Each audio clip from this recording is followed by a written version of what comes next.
hands of a player who knows more shit than me. Yeah, honk.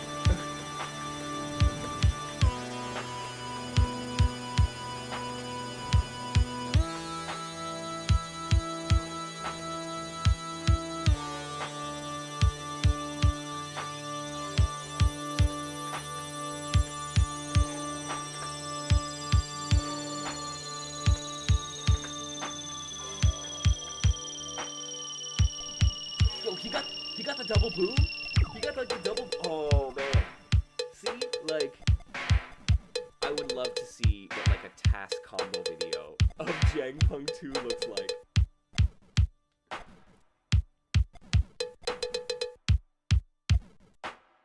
Look at that. Look at that pressure. I love that. Yo, and then the hit. Types of questions on the docket today. We got bullshot or not. We have the sound test, and we have something called I remember that game. So you're gonna be able to buzz in every round to answer, and the most important thing here is to have fun, be silly, and you know, it's like we're doing the whose line is it anyways approach of everything's made up and the points don't really matter, except the points do matter because this is your reputation on the line. What? Way more consistent, but yeah, but like when you get it it feels so good. Like you get it mid-screen and you're just like anti-air hit, and then you get another. Oh man! And so this is my hope, is that I actually really like this as almost a feature, right? Where I think it'd be really interesting if there was a way to do that, to get something a little more extended. There you go, right? There we go.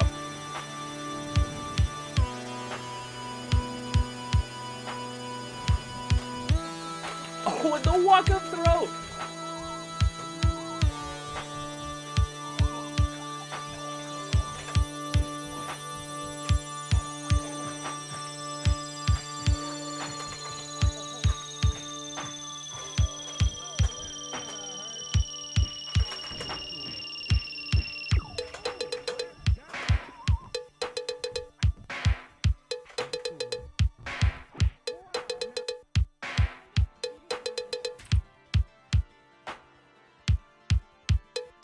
Winner is standing side of grounded loser. Thank you for that.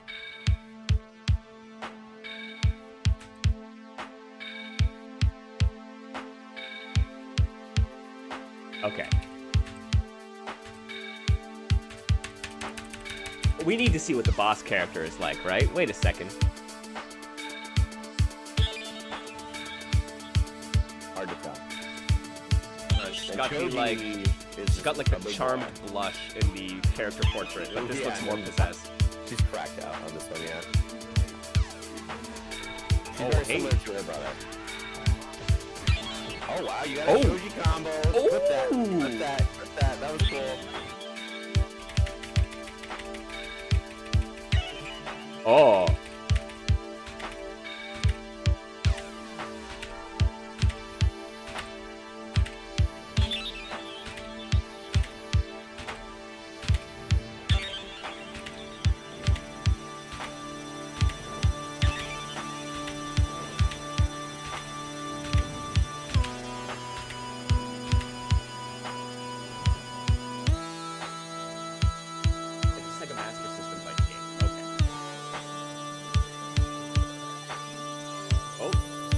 Okay, that's a different...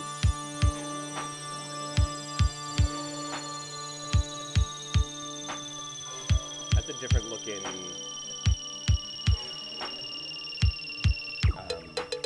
dimming of the lights.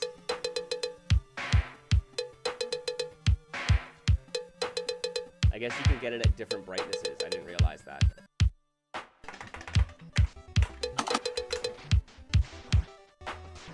Nice, nice. Oh, yo, shoot. What did you think of that? What did you think of that punish, Mr. MKO? Somebody clip that. Punish, honestly. So somebody clip that. I'm not gonna lie.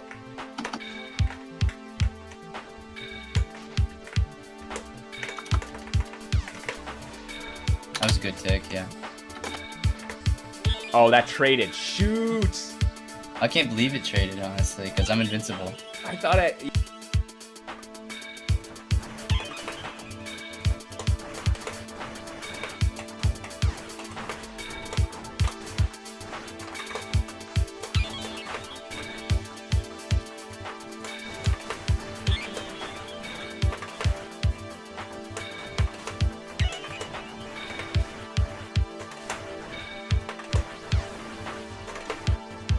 Heck yeah! Caught him on the way down.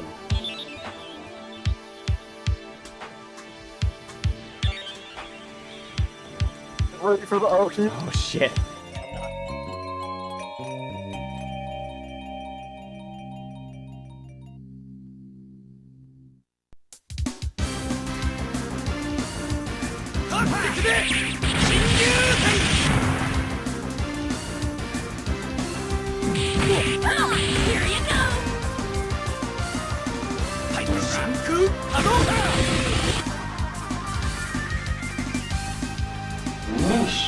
Fighter Monday!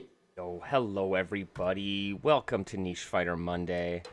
I hope y'all are doing well. Yes, I know.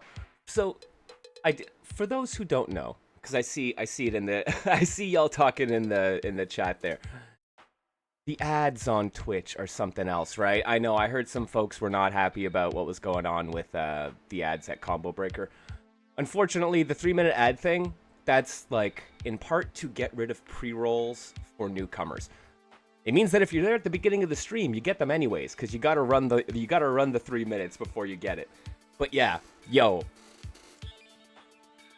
the ad space just making watching events so delightful, right? Welcome everyone, happy Monday. I hope everyone's doing well. I hope everybody enjoyed Combo Breaker weekend, whether you were there, whether you were watching from home and sitting through I don't know, what is the current ad block showing people? It's got to be some kind of insurance. It's got to be some kind of electronics. Does Razer still advertise? And then like Chipotle.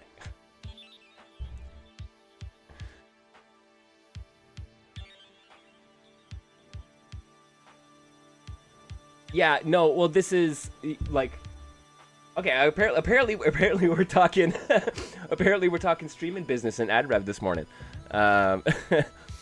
Cuz yeah, honestly the ad space on Twitch is not particularly attractive to advertisers because it's not well targeted. I mean, not in the way that like YouTube is, right? So you get some wild ad targeting. They obviously clock me as French Canadian, so I get whatever French ad they have for Canada. Doesn't matter what it is, they will give me the French ad, and it's just like, okay. I mean, yeah. It's funky.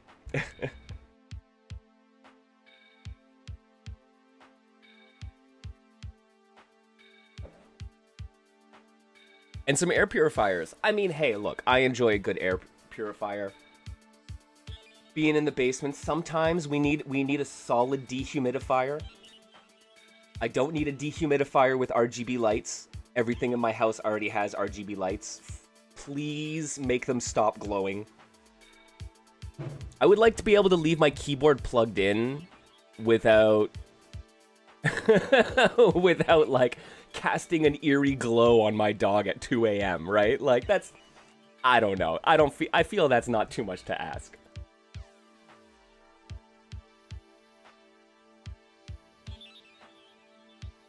But yo, Combo Breaker though, I'm sad that I wasn't there. I miss the homies. I wanted to go hang out with the homies.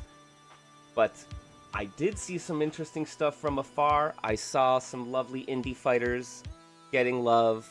There's a indie developer gallery there featuring games like Heavenly Parasite was there, Pulsar Crash was there. Who else was there? Cooking Fist, Konsui Fighter. Yo, Scramble Heart City was there.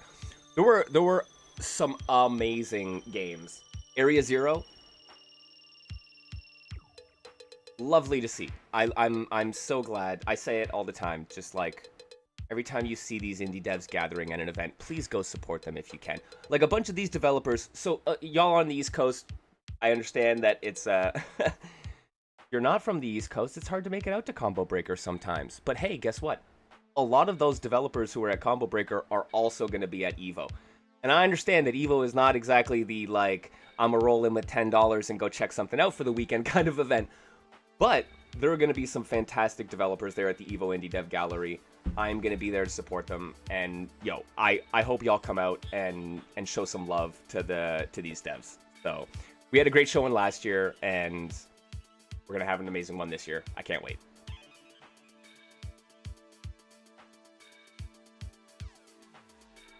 Yes, yes.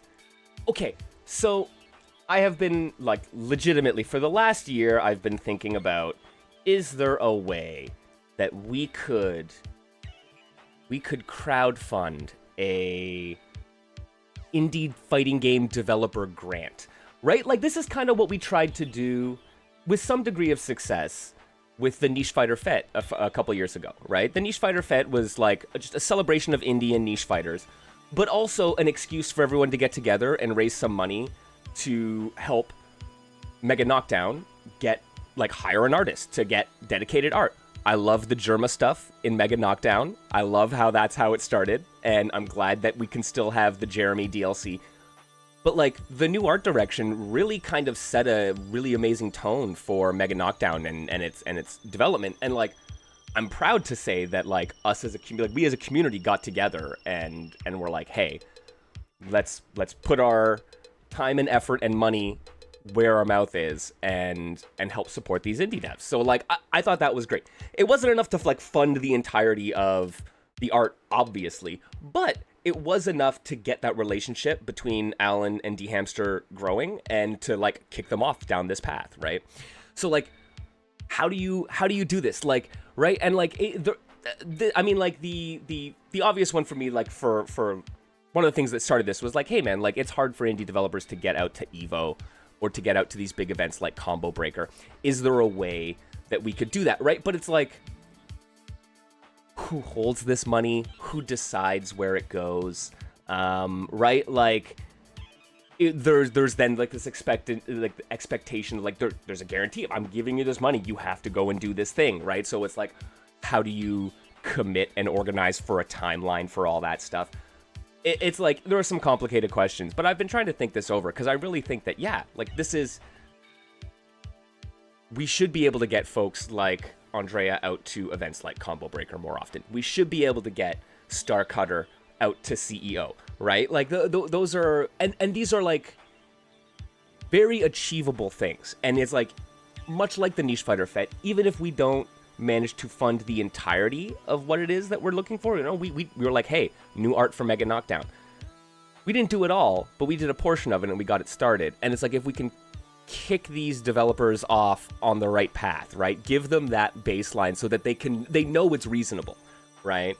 Because, like, $1,000 between, you know, the hundreds of people who are interested in this kind of stuff is actually really achievable. And then $1,000 will actually go a long way in order to get someone on a plane across, you know, from one continent to another, from one side of the country to another, right?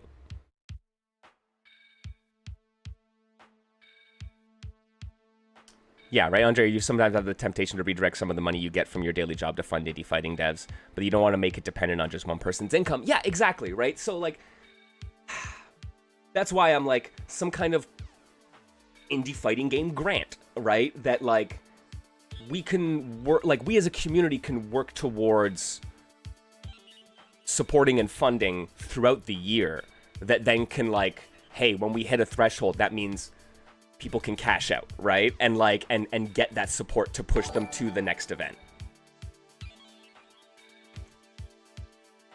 Yo, thank you so much for this. Yo, yeah, niche fighters rise up. Absolutely.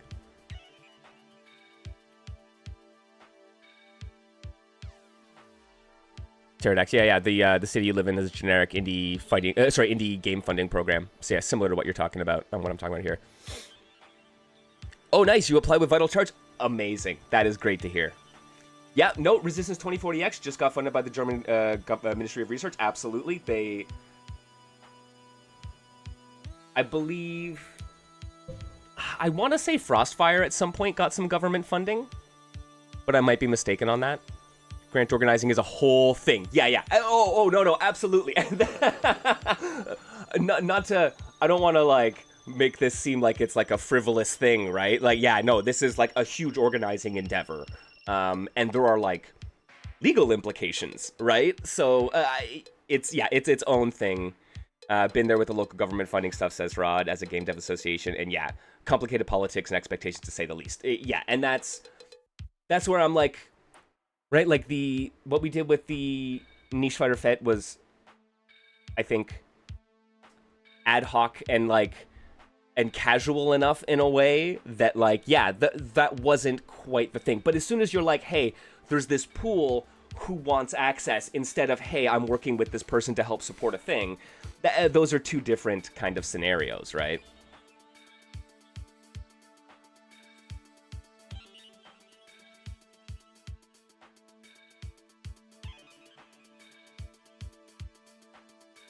Yeah, you need a couple of, like, angel investors, basically, who are willing to kind of fund it at a baseline continuously, or at least over a certain period of time, to make sure that it's, right, baseline viable. And yeah, that's kind of, that ends up being a big ask, right?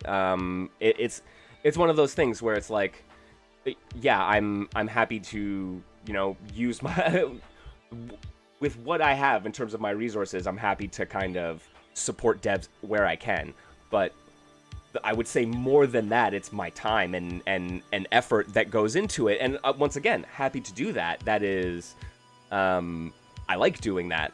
But, like,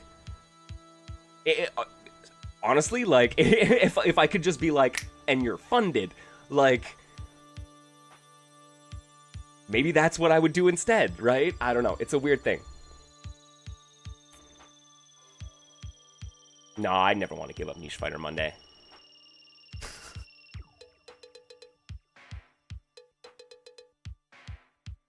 Yeah, so, but yes, Joe, it was so great seeing some of these jam games show up at Combo Breaker, right? Seeing the, seeing Rod's game, Pump Bunks, end up in the mystery tournament was just so fantastic. And we had a little exchange on Blue Sky about it, right? But just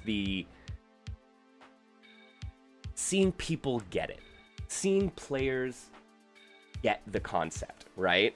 This is not your traditional fighting game, but it's very clearly a fighting game, right?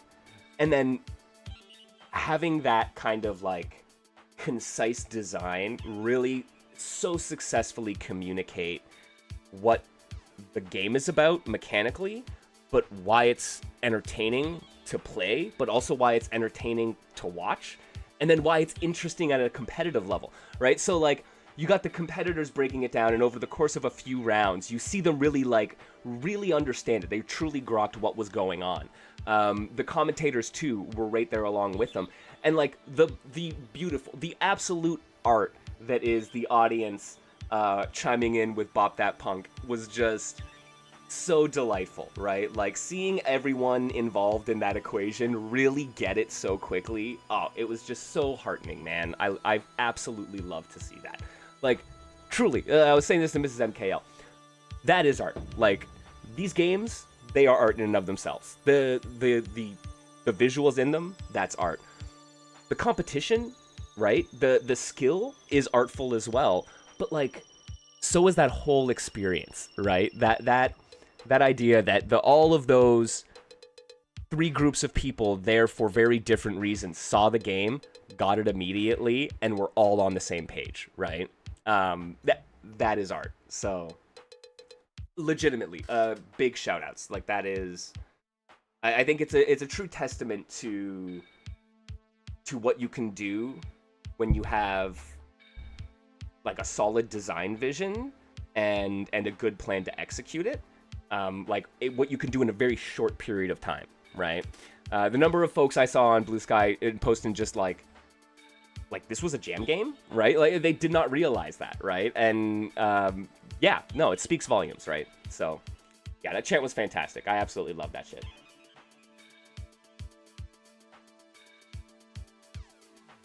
Oh, absolutely. That is like the the guaranteed pick me up, man.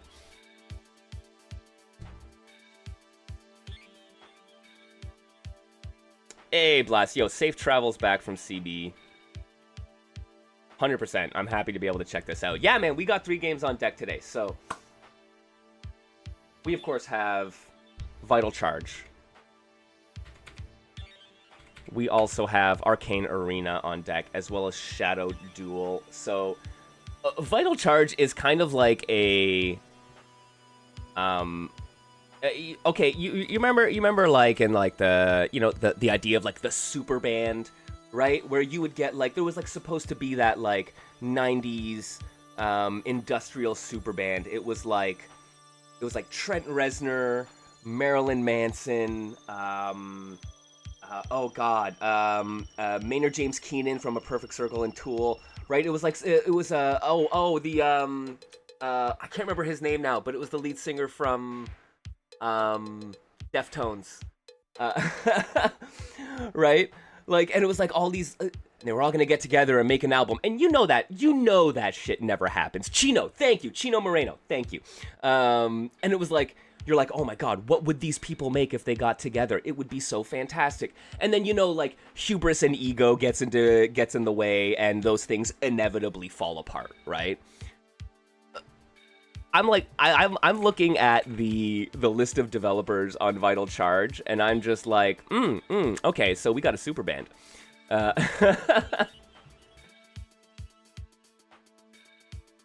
Right, so Pterodax, Blast Harbor, Monochromatic Hermit. I mean, yeah, that is quite a trio. There's someone else involved, isn't there? Oh, of course, Joe Idaho. How could I forget?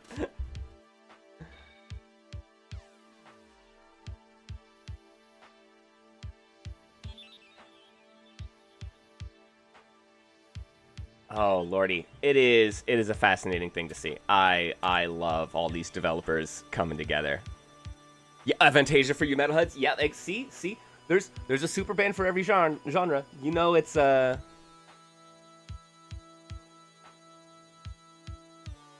So yeah, it just so great to see like some of these developers come together and work together. So I'm excited to see what they have produced.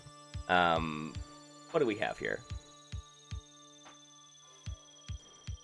Yeah, Vital Charge looks like a big contender to take the top spot of the jam. Yeah, oh absolutely. And like there are a lot of contenders for really good, like.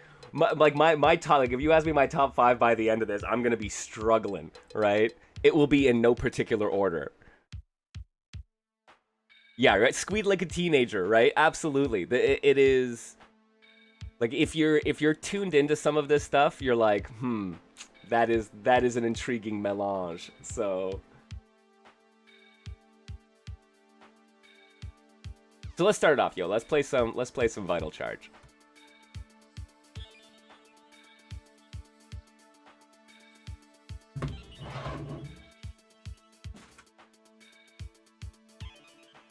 Yeah, you got the personal top 5, but it's hard, yeah. I meant to ask, Andrea, when is the deadline for actually submitting reviews? I have been collating everything offline, but I need to actually go and submit a bunch of them. I don't want to miss the deadline. June 2nd. Okay, perfect. Here. Before we get started, let's take a look.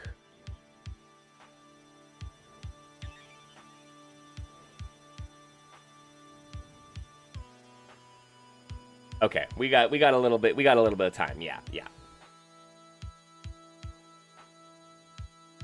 So, Vital Charge. What is this game about? It's a high-speed fighting game in which powerful charge moves decide the outcome of every match, where KO may not be the end. Ooh, we got Breaker's Revenge Special.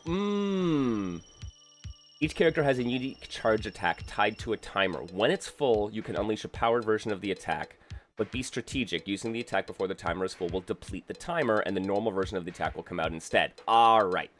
Alright. Dude, look at these character designs.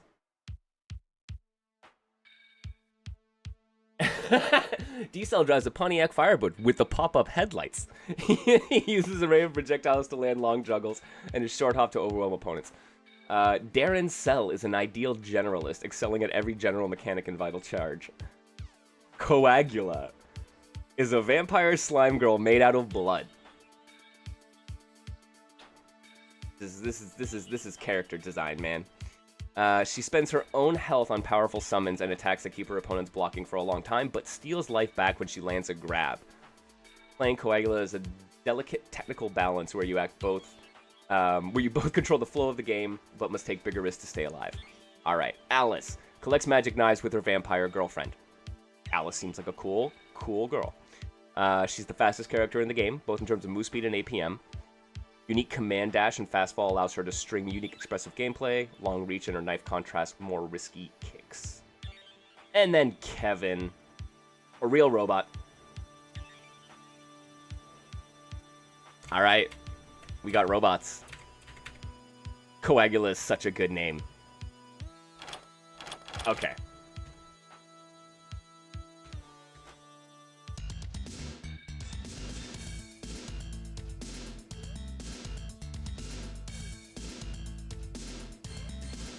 Versus the Glauncher.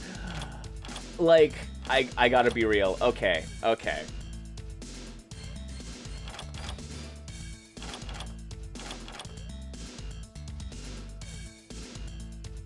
Oh, we got so many good color palettes, too!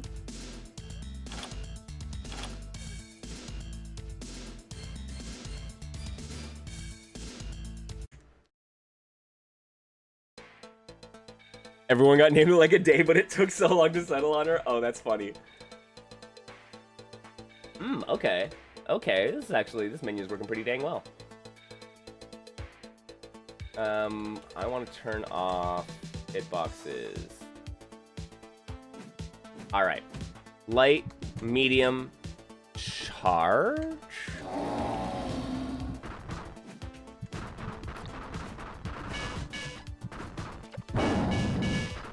Oh, okay.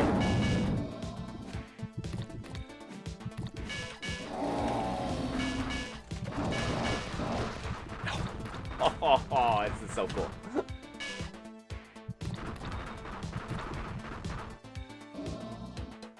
Okay, hang on. Let's take a quick look at the move list. Yeah, right? I would 100% buy a Coagula plushie. Oh my lord. Okay, so we got Universal Sweep, Universal Anti-Air.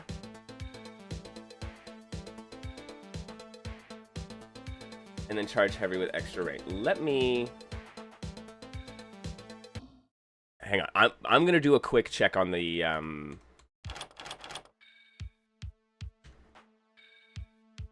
Oh. Stick? How does that change the layout?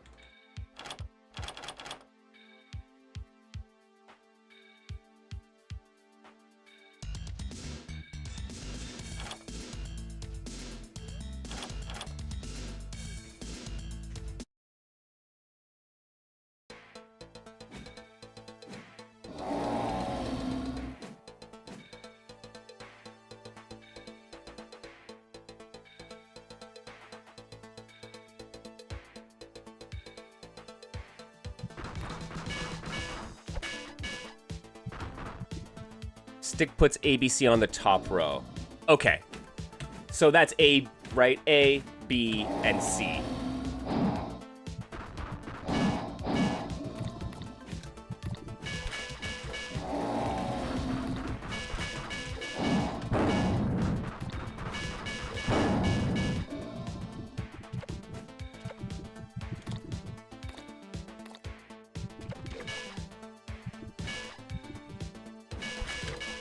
Okay, so, right, that's... Universal sweep down, so right, light, heavy, charge. Oh.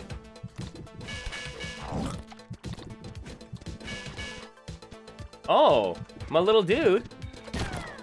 Oh, I gotta blow him up? Ah.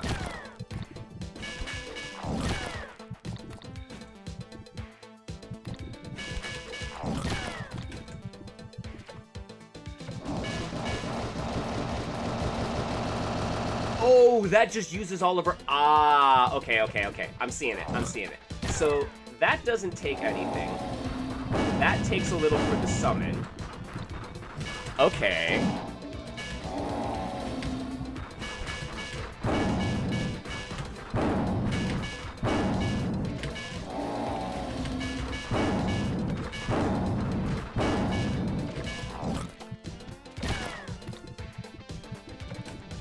Right? And then so you can just repeat it, but it costs you bar. Okay. I like that. What else do we got on our move list?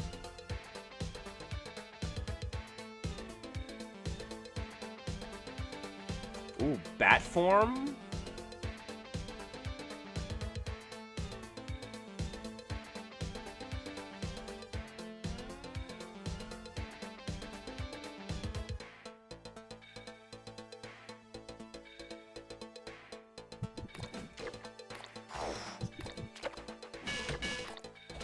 That is so cute.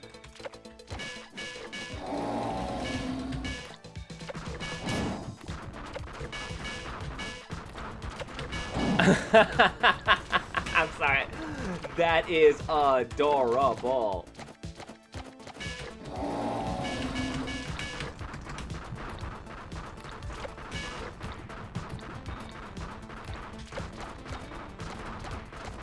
Oh my lord.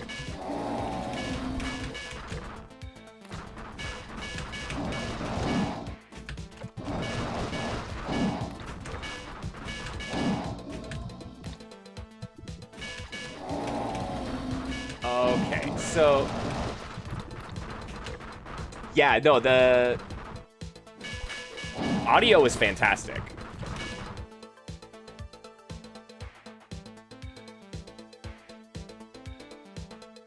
So quarter circle forward and follow-ups, and then devil form, quarter circle forward, light, heavy in the air? Ah. Is that... Is it just a giant head version? She just inflates?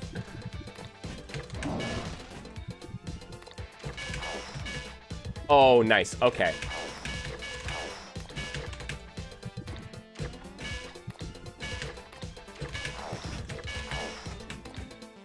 Oh, that's fun. So the heavy stays out, okay, significantly longer.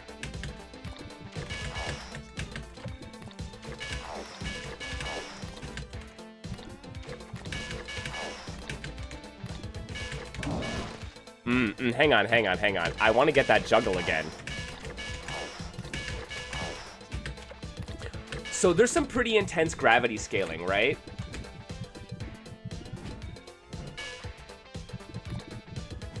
And so this grab of hers will just then, like, replenish her health? So, oh, I'm gonna have to check this out in an actual match.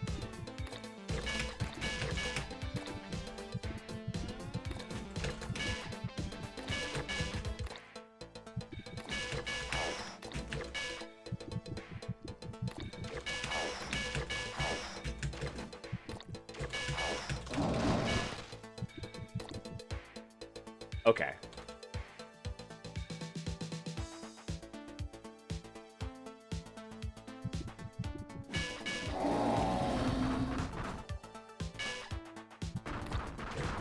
Oh, okay.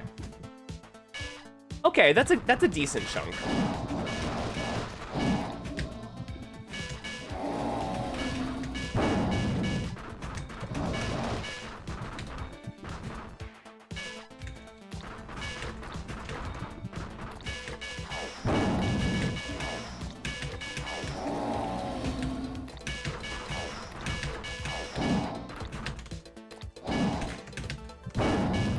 Forward is roll? Okay.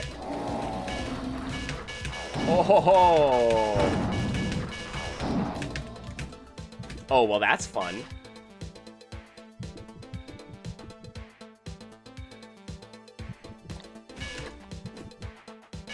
No, I don't think so. Pterodax could obviously confirm.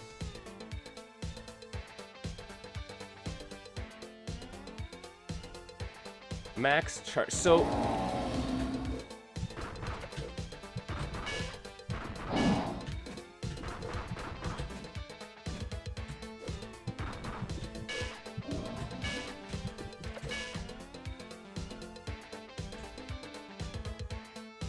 So heavy charge for extra range.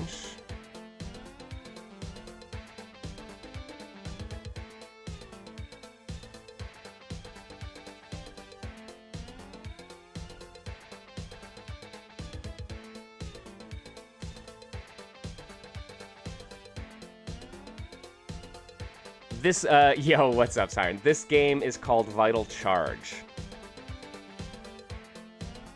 We are charging our vitals. Oh, sweet, it does, and it has rollback. Even better. Amazing.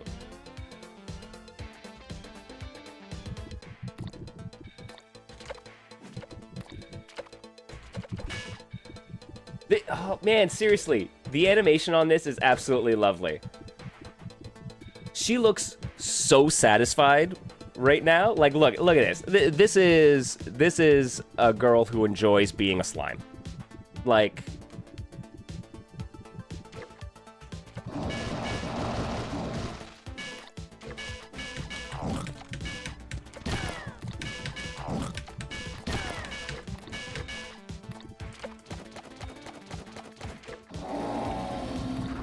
this is one of your faves from the jam? Yeah, excellent work overall. 100%. Okay. Let me double check. What do we got on our boy here? So we have neutral, which is this launcher. Forward is our roll. I think back is a clap. And we have launcher, right?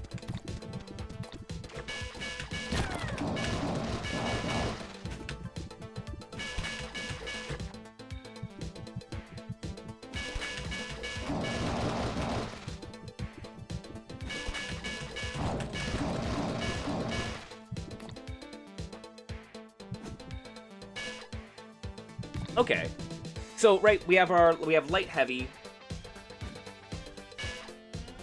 You can also hit the small minion like a vet. Wait, really? Oh, that's so good.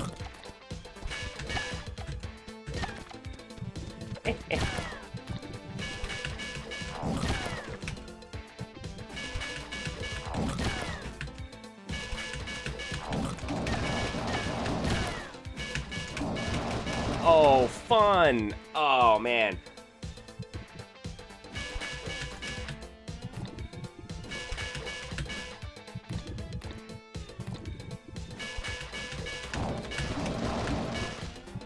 Okay, so this it restands them. Oh. Okay, so you can't just mash throw.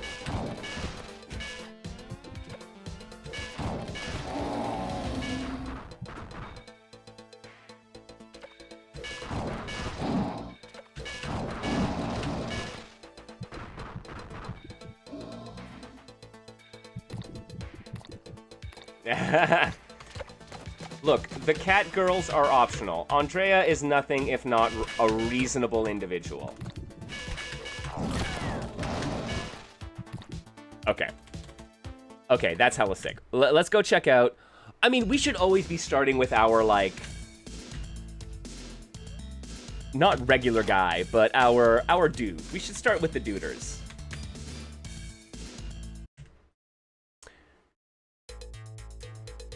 Yo, it does have some Binding of Isaac energy. That is a good comparison. I like that.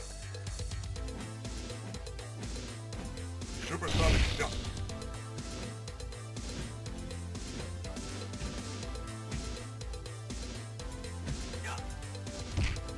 Supersonic shock.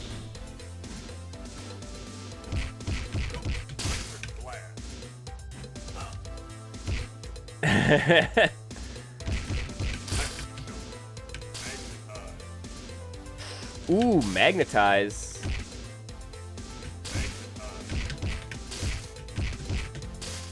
I like it. Okay.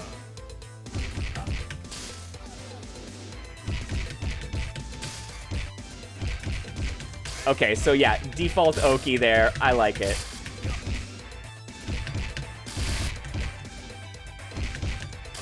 Okay, that's fun. So, okay, this guy's got some fun stuff, man. Like, right off the bat, just like being able to have a standard string that A leads to that, but also like, right?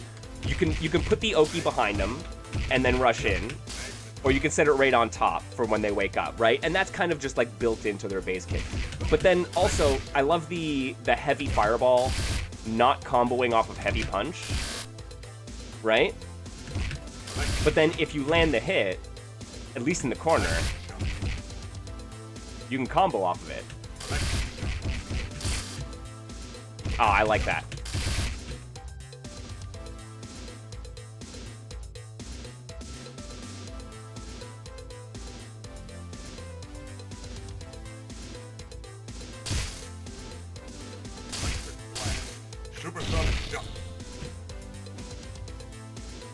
What is his...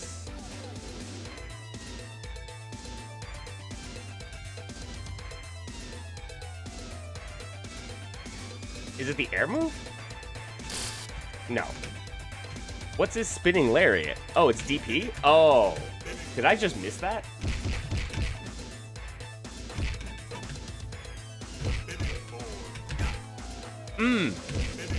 Okay. So heavy one lets you combo off of it. Can you combo into it? You can. Okay.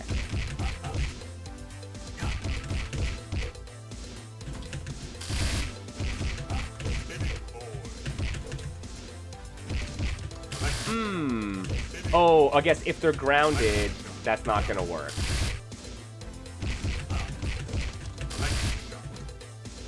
Okay, so in the launcher, we'll let you combo that.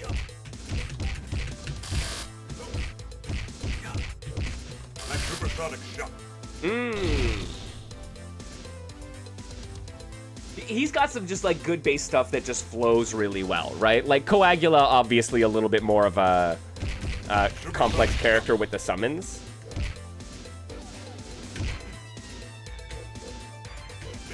Oh yeah, you can move forward, but not back.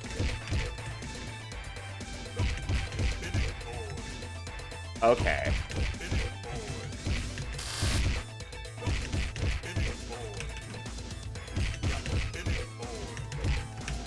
Oh, and you don't get a free launcher off of the knockdown, but that's fine.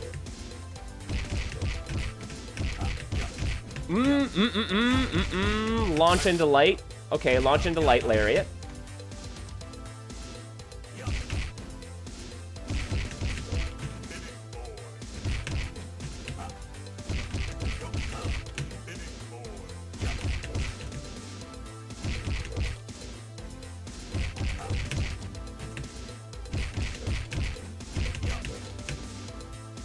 Yo, what's up, Mono?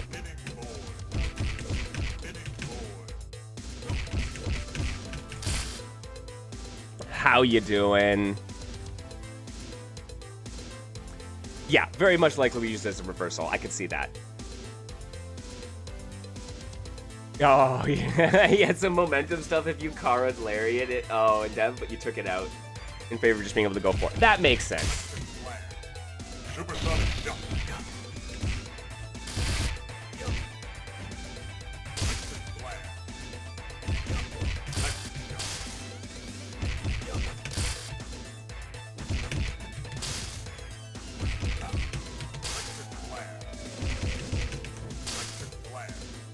We are indeed playing your game, Mono. I'm just enjoying the characters right now. We were saying it earlier on. Coagula plush when give me a plushie of that slimy girl.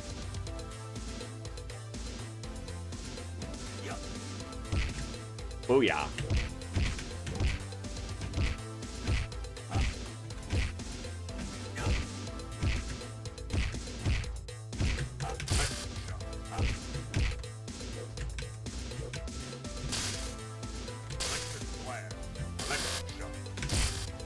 Okay.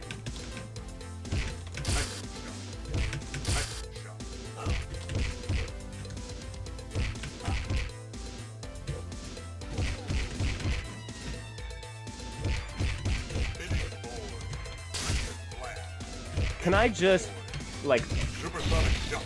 Yeah, I should just be able to heavy lariat. Supersonic jump. Oh. Maybe not. Supersonic jump. Okay.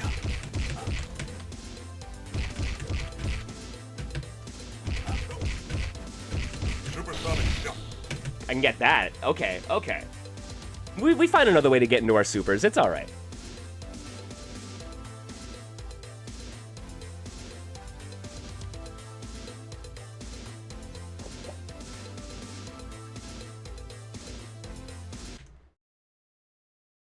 Okay. So it's just local versus and online. All right. Is anybody down for some matches? Can I convince people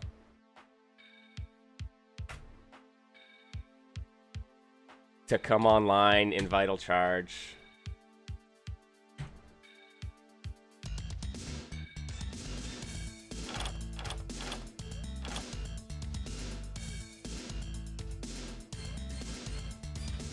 All right, I want to try out another character. Oh my god, so many good color palettes.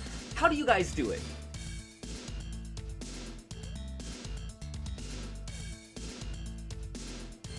Come fight.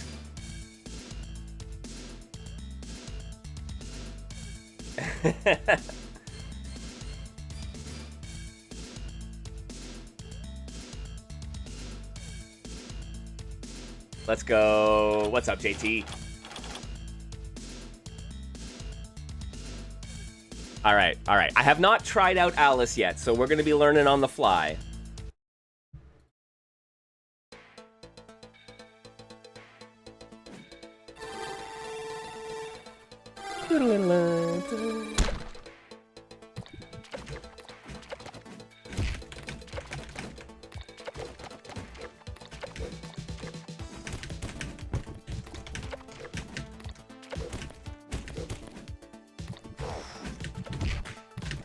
I believe it's the jam version. I'm fairly sure I just grabbed it from the submission page and not from the actual game page.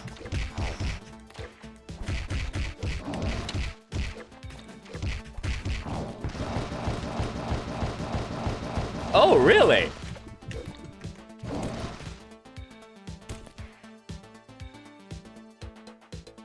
I mean, we're rolling with it.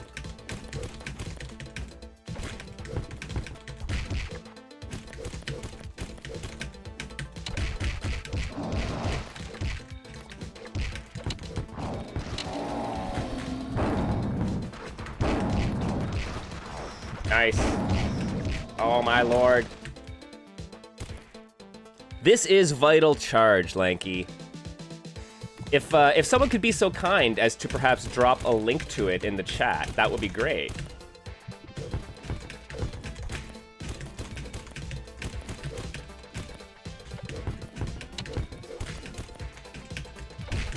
Ooh, I missed the overhead. Thank you, Andre. I appreciate it.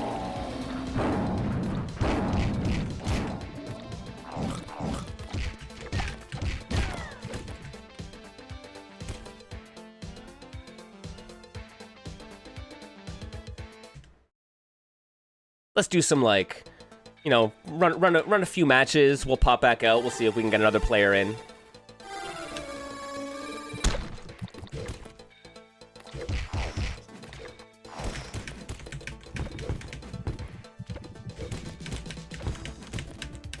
Okay, good. The submission page and the main page are 1.04. Cool.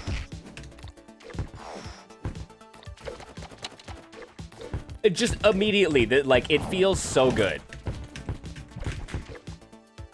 I mean, like, it is just such a core of it, right? Like, if your game does not feel fun to push buttons in, if your fighting game is not fun to push buttons in, you're not going to be able to keep a player, right? Like, even if you're doing something really interesting, like, just that core just existing in your game has to be enjoyable.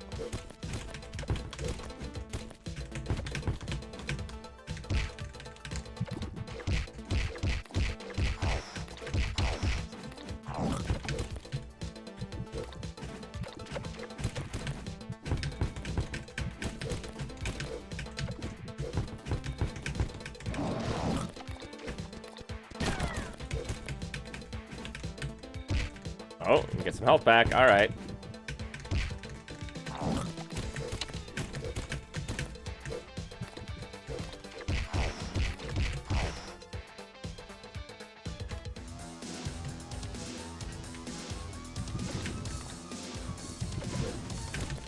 Yeah.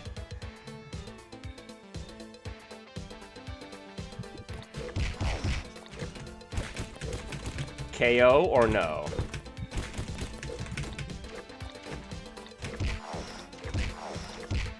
Oh, got hit with the overhead.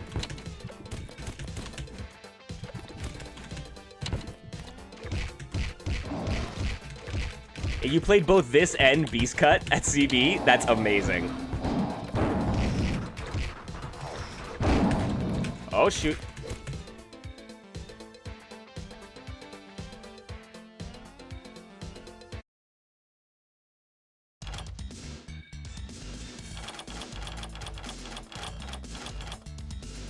All right, time for the Kevin mirror. Let's go. Let's go. We're real robots. No, it's fine. Play whoever you want. The main menu telling you the time is actually kind of delightful. I don't know why that tickled me so much. Oh shit, we robotin'. All right.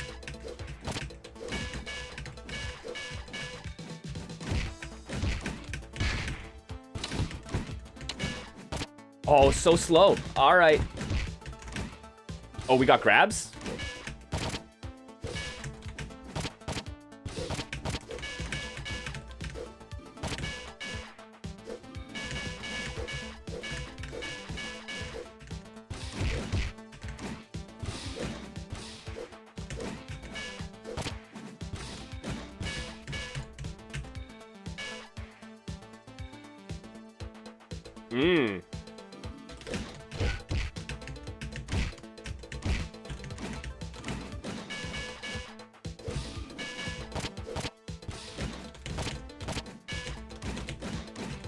Let's go.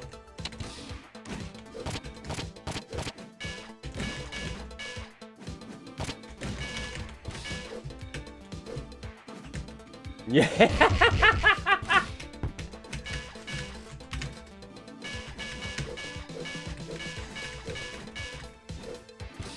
Oh, that is so delightful.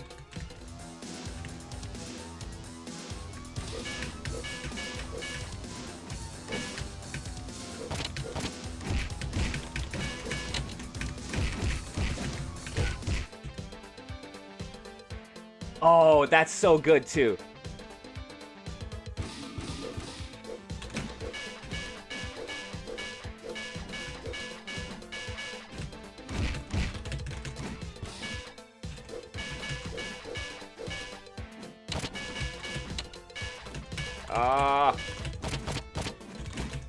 There we go.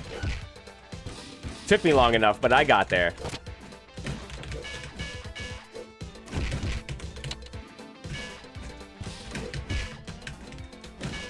Oh, charge 4-6. Okay. Okay,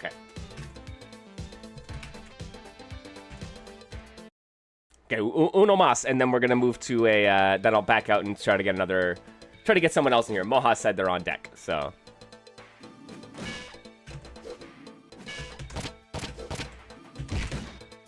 There you go.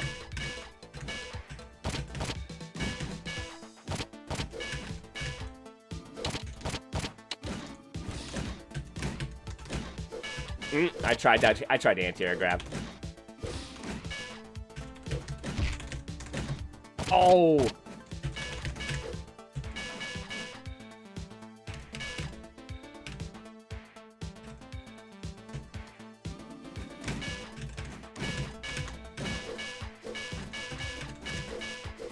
See, I can't play characters with slow buttons in these games, man. That's my problem. I'm just gonna get ransacked.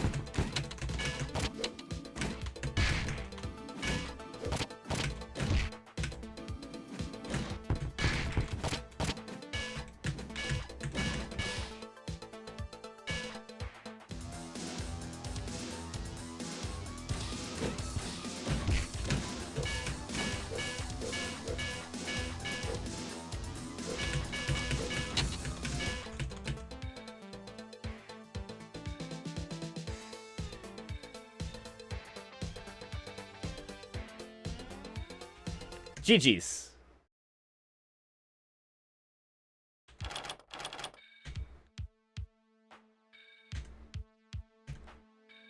GG's, friend. Let's see if we can't get... Hey, it's Mohas. Let's go.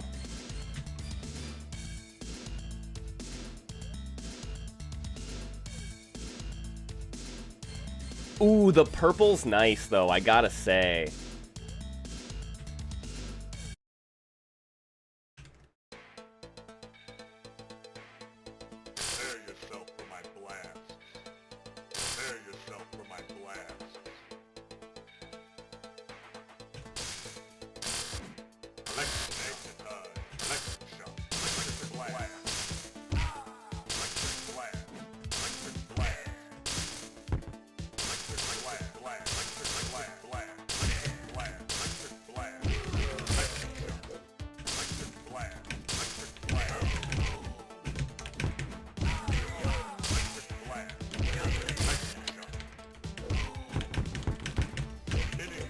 Oh, and this is like... Oh, man, what's the dude's name from KOF? With the hair and the electricity... Oh, man, he was a favorite of mine. Ah, shit. Yes, Benimaru.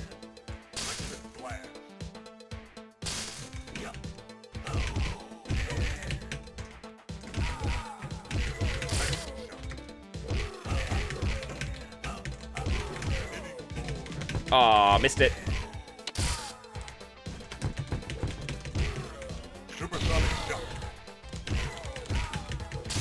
Or, yes, definitely some JoJo's.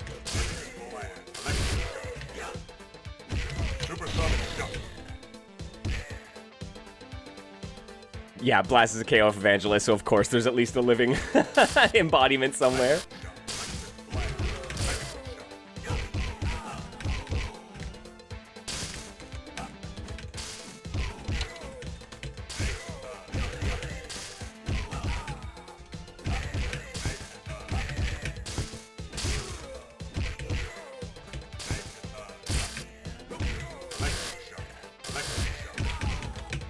Oh, I missed the sweep.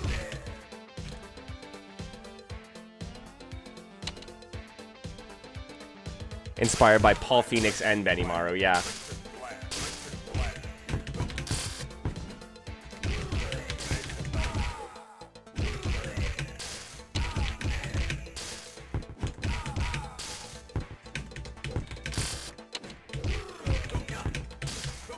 Oh, good throw.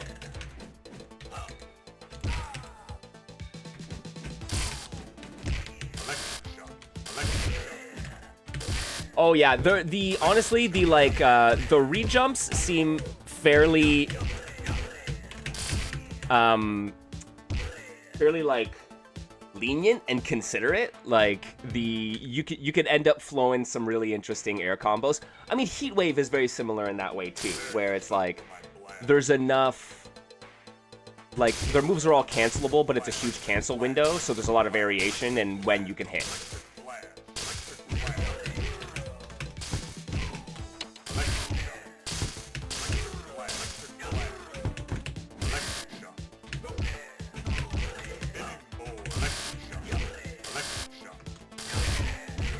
Oh, nice.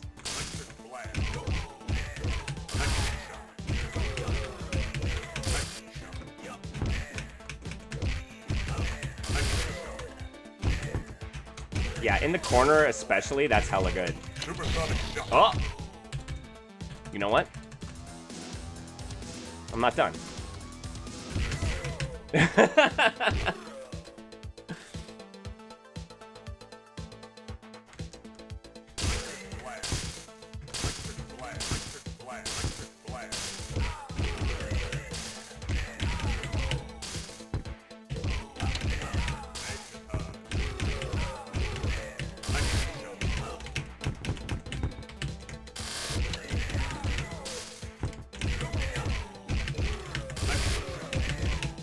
Oh, I almost had it. Supersonic shot. Supersonic shot. He sells standing overhead combos into his air special. Ooh. That's good. Okay, so forward heavy. Prepare yourself for my blast. And if it connects into heavy, Blast. Blast. Blast. Blast. yeah, it does? Okay. Spinning board. Blast. Blast. I wonder if... Supersonic shot. Oh, haha, I just canceled. Ooh, good lariat.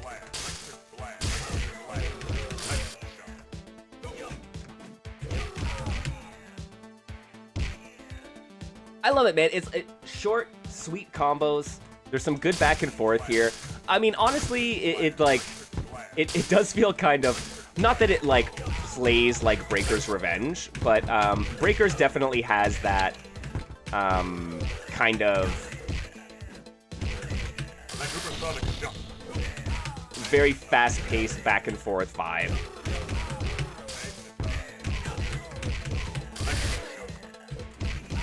Oh my god, I lost my wedding ring. I got it back. All right.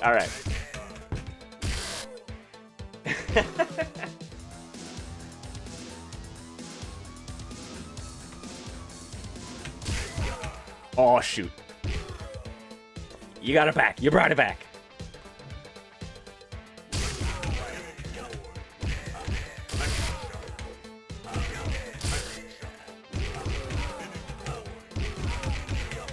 Oh.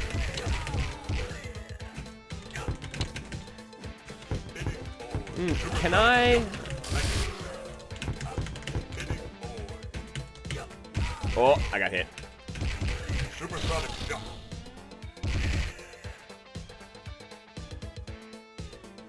Damn, yeah. This feels snappy, friends.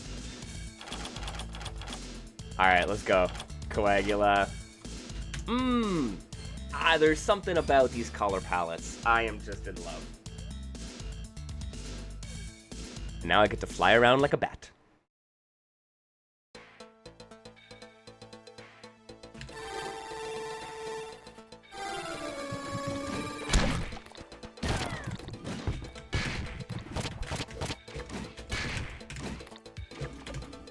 Oh, snap.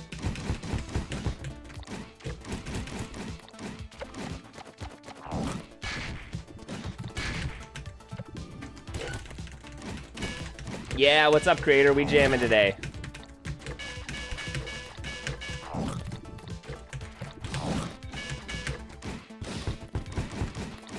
Very crunchy. It is like the worst player piano ever, but very fitting.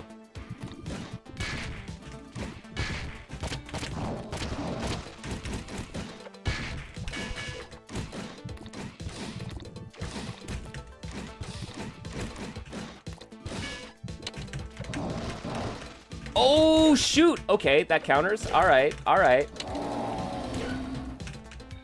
I wanted throw, not that.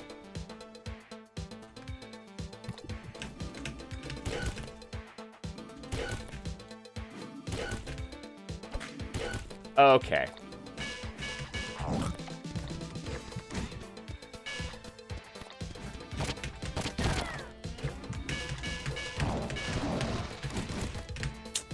Dang it. Okay, if you use the heavy venom, then you only get the one, like, restand. But I think I can try to convert that into a throw.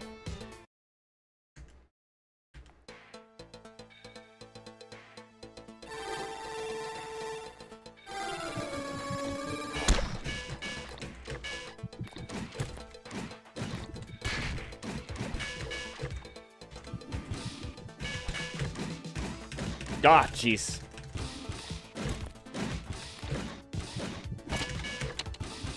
Too far for the frickin' launcher? Alright.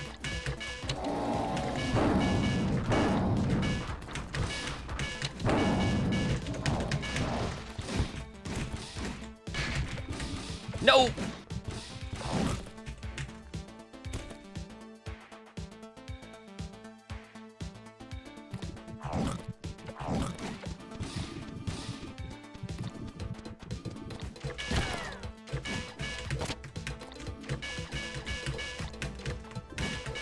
You only get one revive per match, though, right? Oh, yeah, but...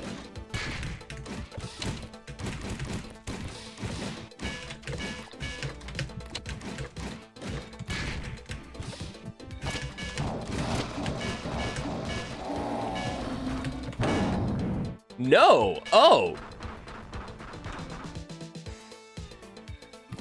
You get as many as you have lives left. Alright.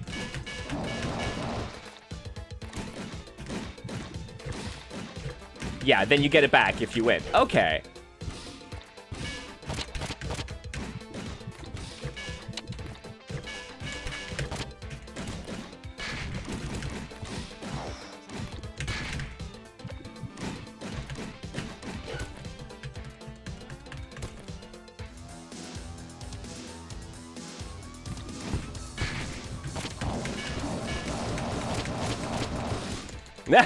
Right.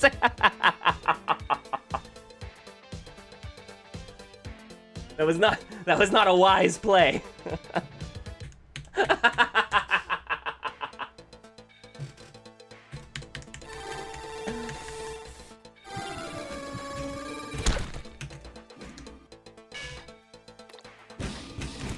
Oh, the backdash. All right.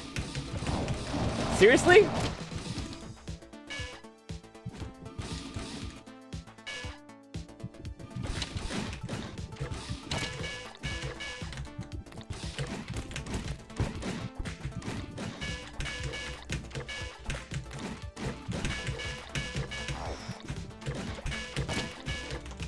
Oh, I keep missing it.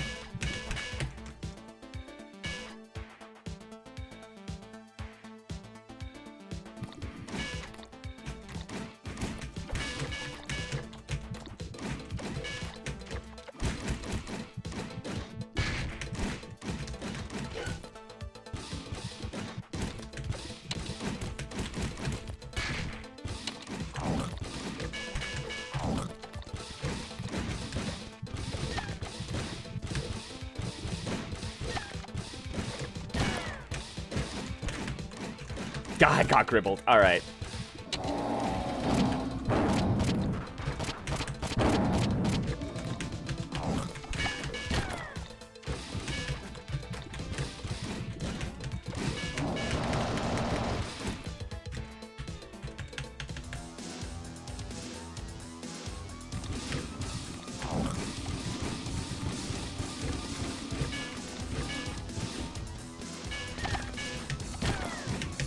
No! I was going in for the throw to get the health back.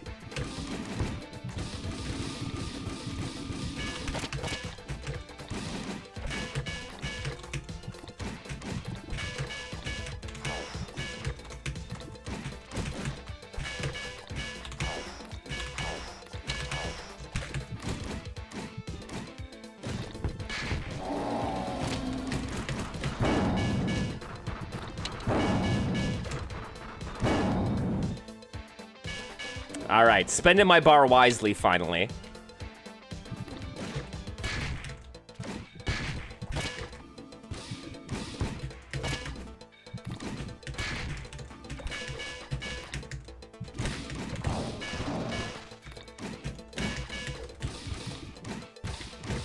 It's officially all or nothing.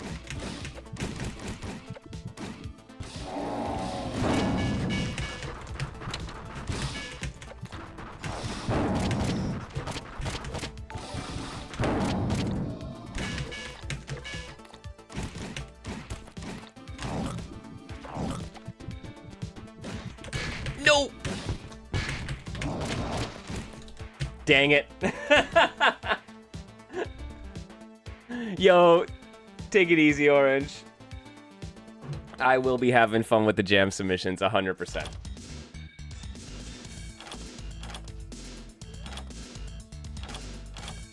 All right, all right.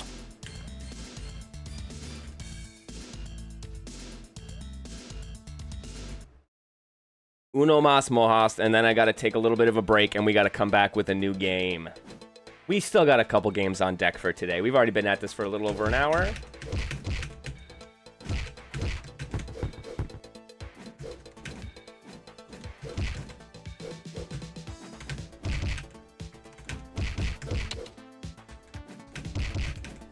But yo, this has been absolutely sick.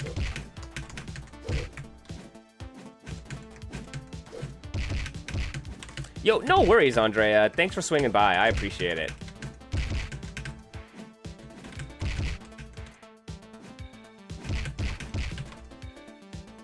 Hope you have a lovely day. Hope you have a lovely week.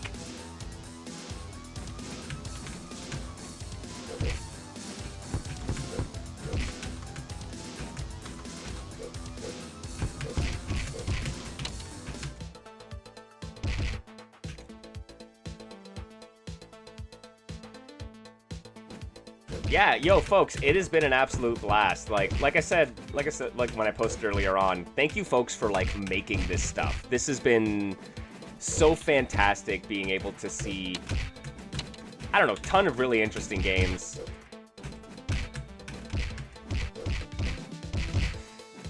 Come out in such a short period of time. I don't know. It's been lovely. Yo.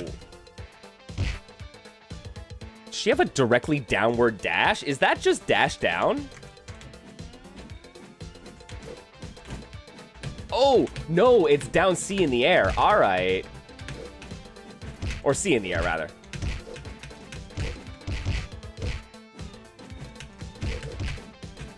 Oh, lordy.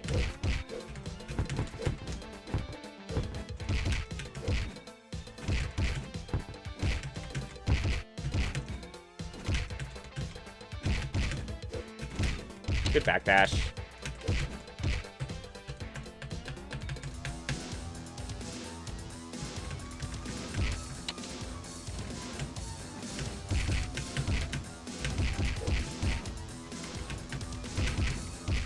Nice.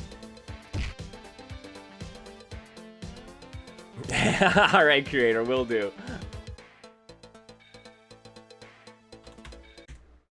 Yo, GG's, Mohas.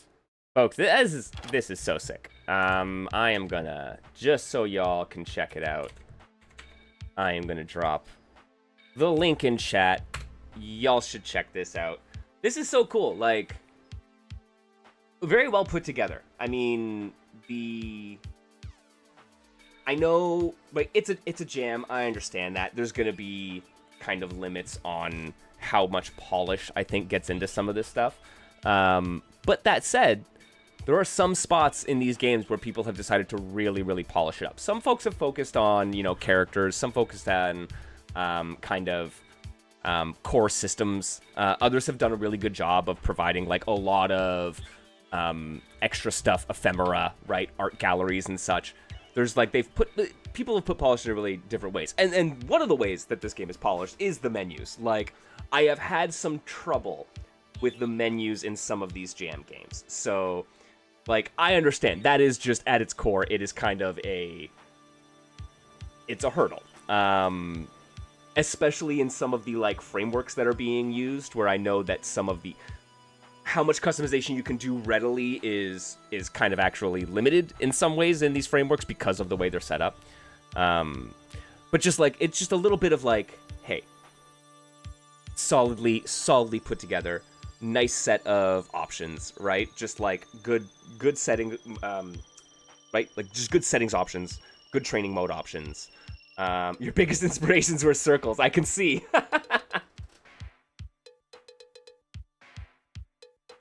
Hey, look, like I appreciate curvature. I'm just gonna yeah.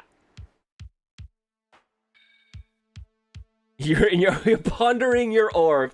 I see you, Mono.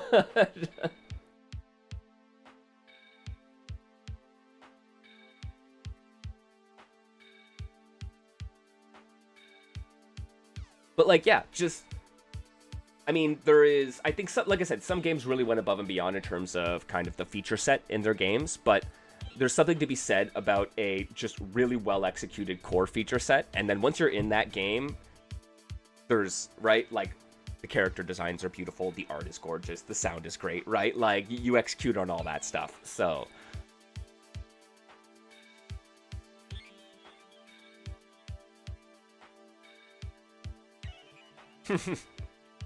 Text chat only, fair. Preserve the data while you're traveling. Yeah, blast music is so good. Genuinely, like, I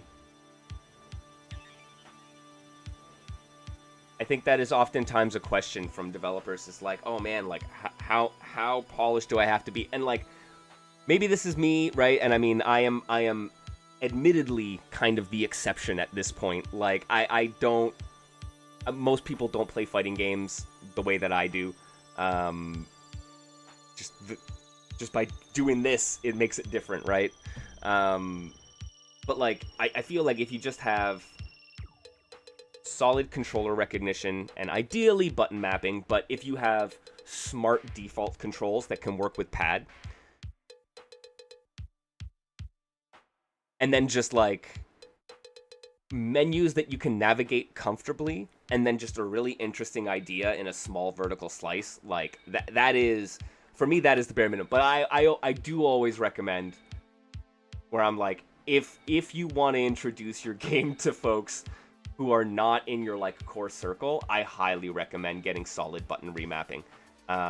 It is one of those hurdles. It is one of those like pain points that drives a lot of people away. And it's like, at this point for me, like, whatever, I am gonna figure it out on keyboard, I'm gonna use anti-micro, I'm gonna do something to that effect. But like, but yeah, that is I think oftentimes a hurdle. So it's like, it's just like, if you want more people to be willing to try it out in good faith, because it's like, that's the worst part. It's like, it sucks to kind of get the feedback of, I struggled with the inputs, right? There's just like the button mapping and stuff like that, getting a comfortable layout, and so I didn't have a good experience actually pushing the buttons, right? And that is a damn shame. So it's like, right, and once again, not that this is necessarily a criticism, right? Because I would say that your defaults do work best, like do function, make total sense. Like, I would have shifted one button, like the arcade mode meant light, medium, and then charge, and then I had like my throw down here. I would have had it here. That's the only difference that I would have made, right? And like, and that is not an uncomfortable adjustment to make.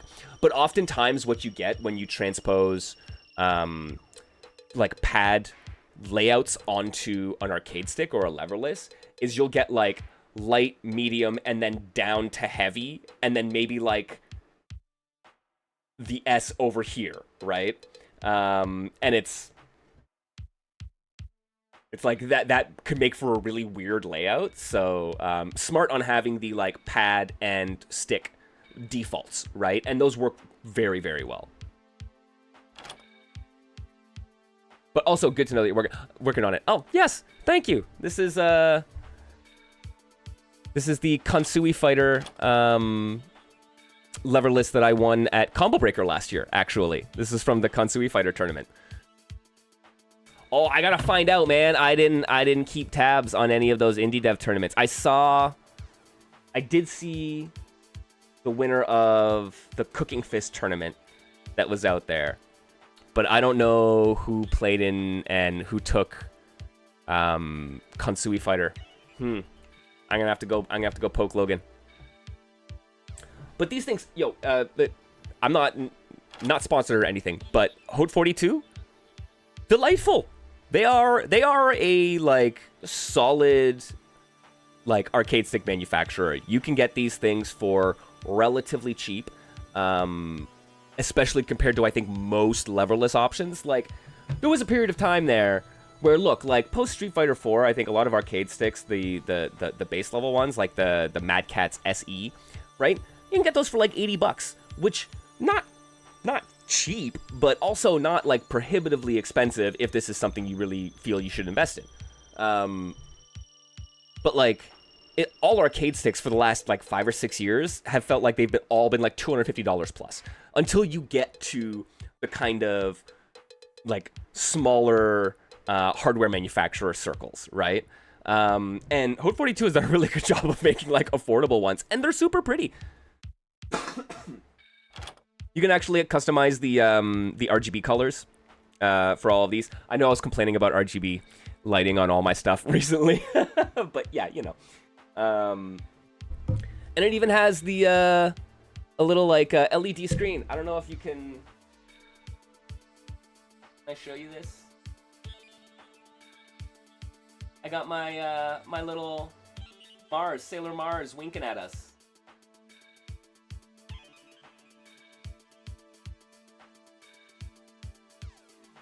So you can do like fun ASCII art basically on your arcade stick, which I lost like a month worth of weekends to making those. Yeah, Smash Persona, absolutely. Yeah, seeing Pump Punks during the mystery tournament was absolutely sick. I was seeing some other of the jam games kind of pop up in the feed over the weekend, which was super fantastic to see. People care about this stuff. People want to play these games. People can get excited about these games. You just got to give them access most of the time, right? Like, I don't blame people for not knowing where to find these things. They can be hard to find sometimes. So bring them to people. And mystery tournaments have always been an amazing way to kind of introduce people to the niche and the indie in the fighting game scene and give people access to it in a way that makes them like invested. Right? I promise you, if you have ever seen a fighting game for like the first time in a mystery bracket, and then you're at some random tournament and you see somebody playing that game, you're sitting down to play. Like, you're doing it. Same thing. If you see one of these little indie games and then you spot it in a mystery bracket, oh man, are you kidding me? Last year at Combo Breaker, I got eliminated in some like. It was like a 4-person party game. It was like, oh man, it was fun. The game itself was fun, but I was just like, I'm kind of peeved that I lost in like not a straight fighting game. And then lo and behold, the match after I was eliminated was Avengers and Galactic Storm. And I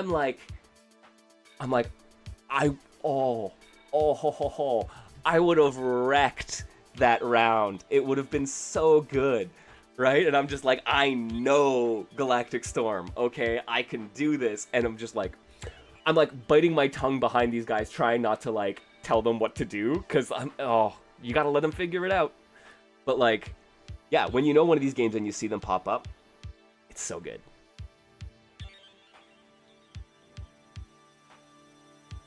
Yo, all right, friends. I'm gonna take a quick little break. I'm gonna grab myself another coffee, and we are gonna be back, and we're gonna play some more Fighting Game Jam games.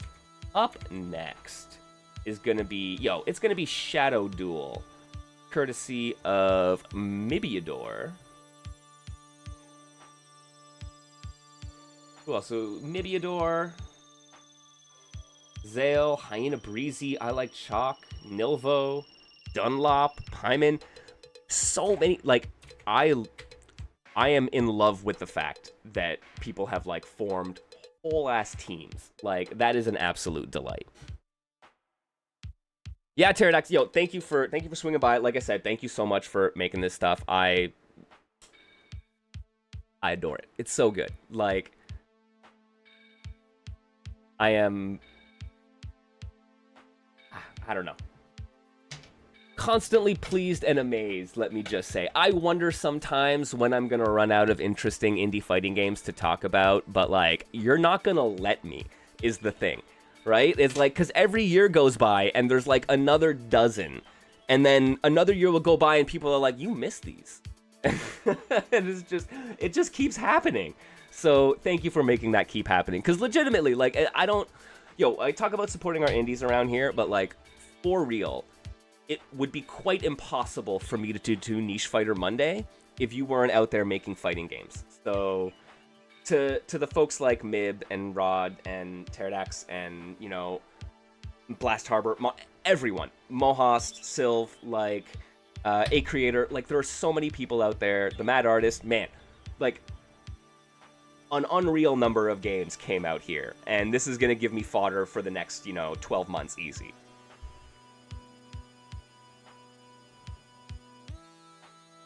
So yes, thank you for making great art. Go support your artist if you can, friends. Consider it. I mean, I'll also say, consider supporting me as well. If you like what we do around here, there's the Patreon. But more than the Patreon, like, yes, that helps keep the lights on, but like, there's no point in keeping the lights on if folks aren't hanging out in the basement. So hit up the Discord, friends. If you're not in there already, there are some really cool people there. Welcome into the basement, and I hope you stick around. We're going to be back in just a few minutes. I'm going to grab a drink, take a little stretch break, grab yourselves a snack. Happy Monday. We are back for more Niche Fighter Monday in just a minute.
Welcome back, my friends. Happy Niche Fighter Monday. I hope everyone's having a good start to their week, and I hope y'all have a great week going forward, man. This is part of what we do. We just try to kick it off right.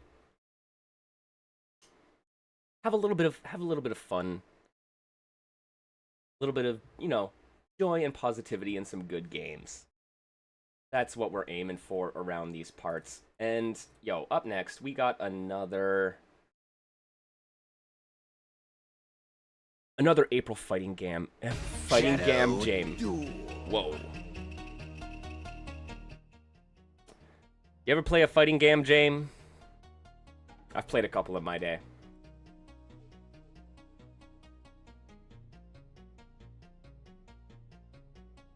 Shadow Duel. Okay. Immediate.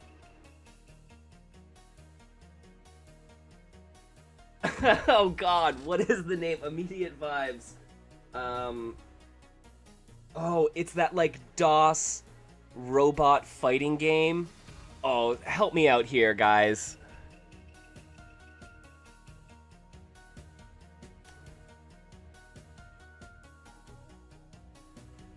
One Must Fall 2097. Thank you. I knew one of the homies had it.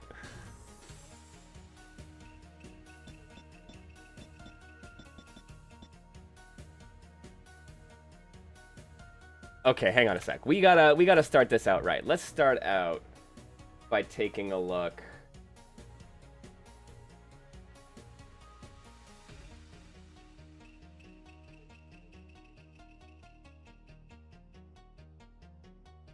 We gotta take a look at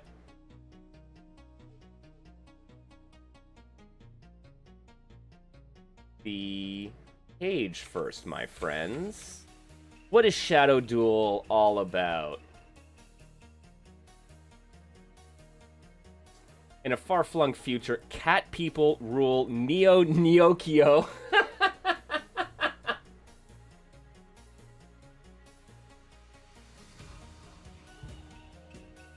Neo-Neokyo, alright. A city run by corporations where many poor souls have moved, hoping to change their fate. In the midst of countless corporate wars, the founders of Neka Nika Incorporated have made the shocking move. They'll give up all their assets to whoever wins this tournament. Drawn by the possibility of life-changing wealth, the strongest warriors from Neokyo have come together to compete in the Shadow Duel. Oh, Nyatori Toragana. Alright. We have a light attack, a heavy attack, and a dedicated dash. How to play. Shadow Duel is a traditional 2D fighter built around the constant powerful mix-up and defensive options. Those familiar with other 2D fighters like Street Fighter will adjust quickly. The following is a brief overview of the systems. We got our controls for offense. Every character has access to a powerful offensive tool. They aren't all made equal. Every character's standing B is a thrust attack, an attack that can't be blocked while crouching. In turn, every character's crouching B is a sweep that can't be blocked standing. These vary in effect, with some of these attacks causing knockdown, while others can be special canceled for combos. Many characters possess additional mix-up tools. On defense, alongside the health bar, there's a posture bar. When filled, the character enters a stagger regardless of what they were doing before it was filled. So to avoid having your posture bar filled, in addition to avoiding getting hit, you can deflect. Deflect an attack, block within 6 frames of beginning your block, so just defend. Okay. Deflecting not only prevents any posture damage, but inflicts posture damage onto the opponent and reduces blocks on other attack, allowing you to turn the tables. Furthermore, when a player is staggered, you can use your Death Blow special to go for an instant kill.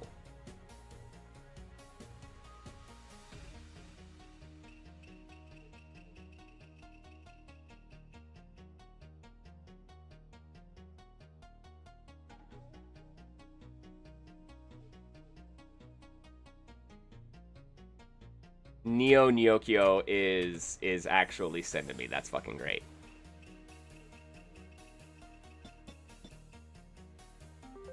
Select your duelist.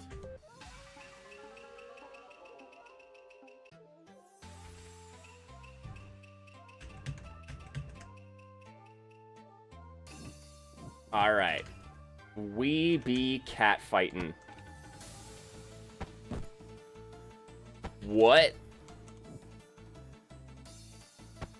That is a full screen lunge if I've ever seen one. Oh, okay, and heavy crosses up.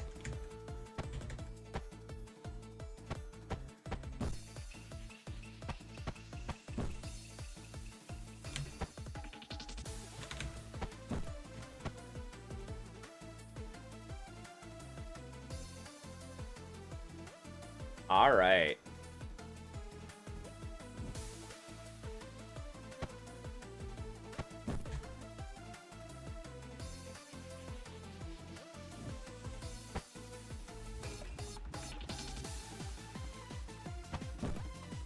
Okay, there's our sweep.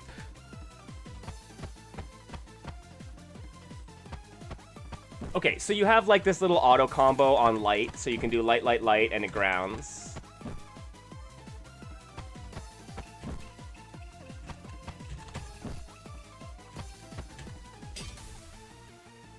Oh.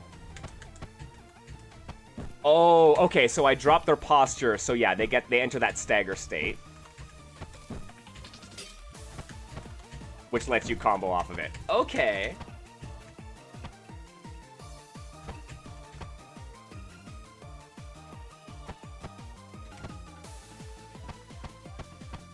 And then you can just like, okay, and then you can like you can Gatling lights. Do we have like a heavy auto combo? Ooh, okay. Whiffs from full, no.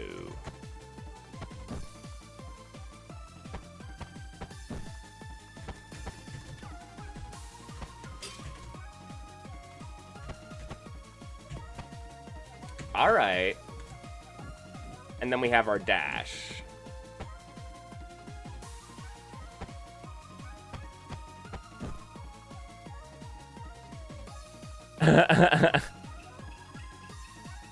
One hit combo? That ain't no combo.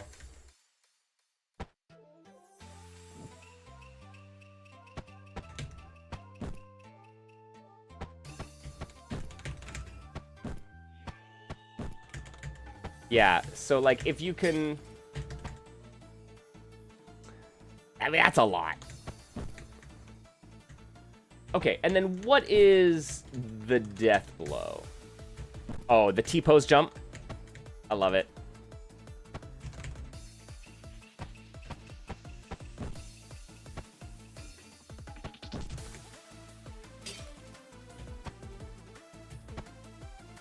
Yeah, it's a bunch of damage on that heavy.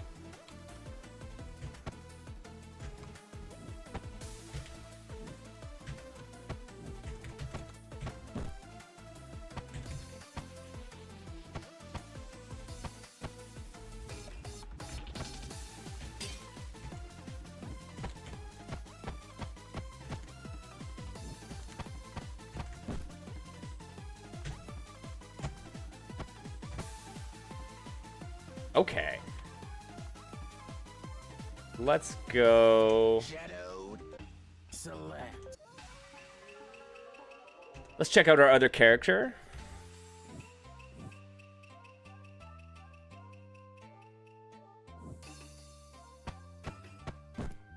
So, right, very similar. Has your light, light, light auto combo, which grounds. Oh. Okay, so their heavy doesn't knock down.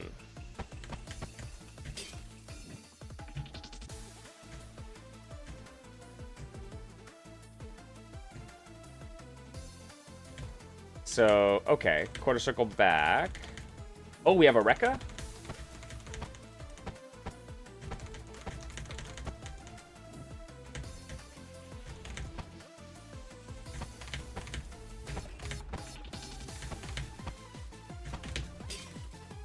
Ah, okay. And then that knocks down.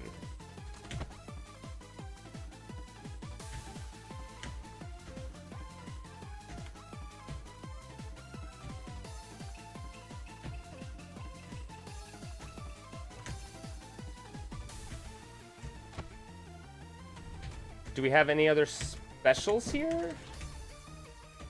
Oh, that's funky. Oh, yeah. That's like... You get like a little extra hop kick on the heavy. Jump heavy.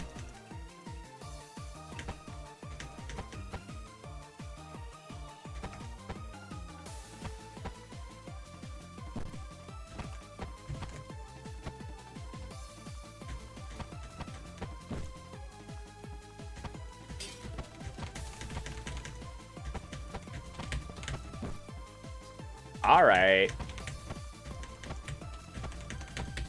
I see it, right? And then, yeah, you play to, like, break their posture and go for the death blow. Okay. Shadow. Select your duelist. Let's run through the arcade mode and see what this is about. Only one can survive. Engage.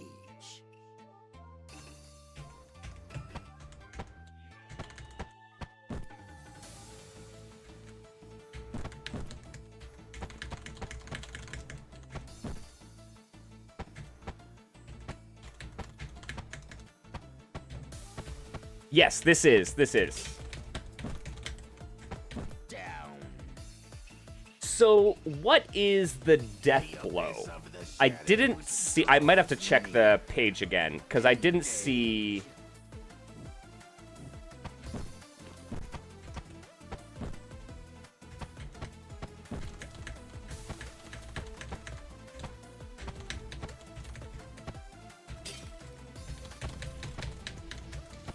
Finished.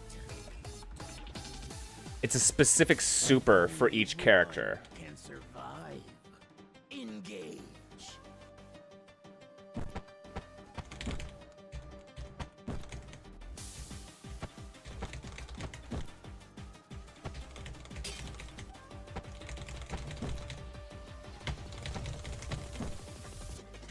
Down. The abyss of the shadows draws near. Oh man, I love round start lines. They're so good.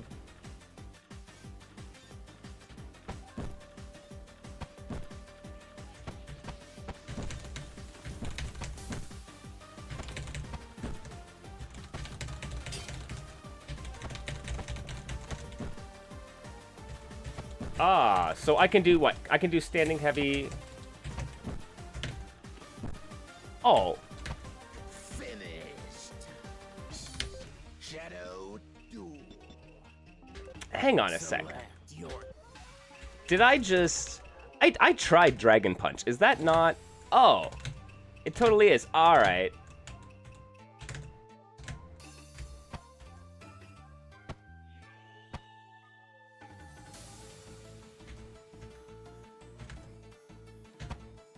Where is it?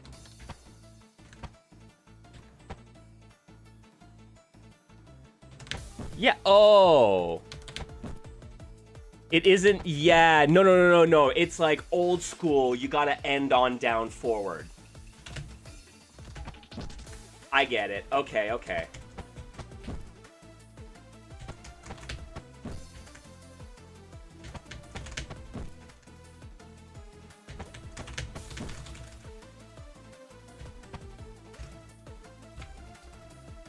And then, let me go under their move list here. What is their death blow?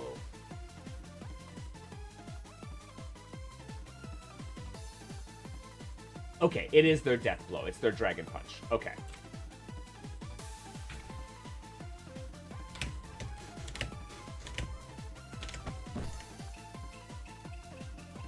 shadow duel. Let me try this again. Only one can survive. Engage.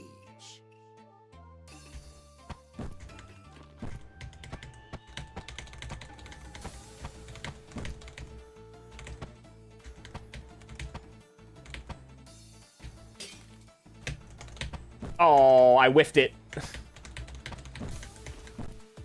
Down. The abyss of the I- shadows draws So I wonder, engage. like, if I am pretty relentless. How close do I get? Right? Because, like, is it even worth going for a death blow versus... Oh, I whiffed it again. Finished. Right? Because, like, you're so close to killing them by the time you get a posture break. Only one can survive. Engage.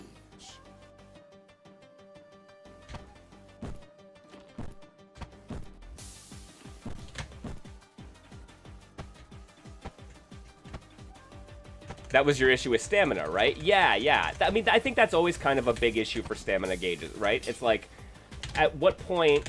And again, I whiffed it. Down.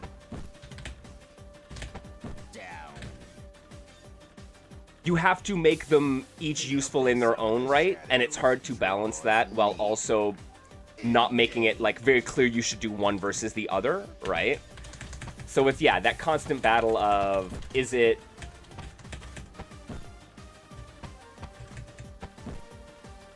Is it overtuned, or is it like, right? Am I making? Is it clear it's only one choice is valid, or is it that neither choice matters? Right? Those are like the two worst situations you can end up in with that kind of system.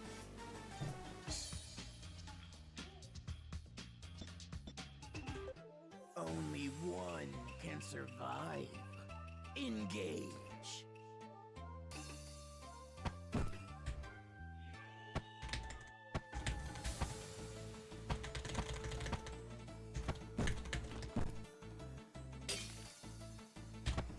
Hmm.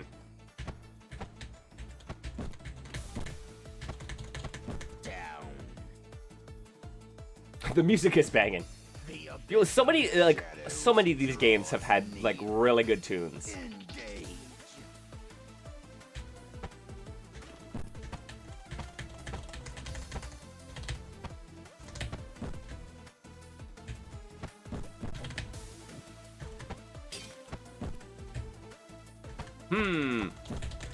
Okay, I will say, Finished. so like, once again, I think it's fairly common, I think, for fighting games to just say, hey, if you stun someone mid-combo, they just get stunned. If you then happen to continue the combo and hit them, they get knocked out of stun, which is what happens with the posture break here, right? I think since your health and posture break are so closely paced, it might, at least having it so that it waits till the combo ends and then you get your posture break, so then I can combo off of it, might at least give me the, like, okay, instead of, I don't know, right? Instead of going for, like, it gives me a reason to, basically. It gives me the guarantee. Because right now, it's like, definitely, I'm just going to keep going and kill. Only one can survive. Engage. You could do some things like even just making some moves, especially the super high risk ones. Ah, see? Yeah. Down. Yeah, the super high risk ones doing more posture, I think, would at least, hey, that's an incentive to go for the big gamble, and then if you get it, you don't have to take their health down all the way.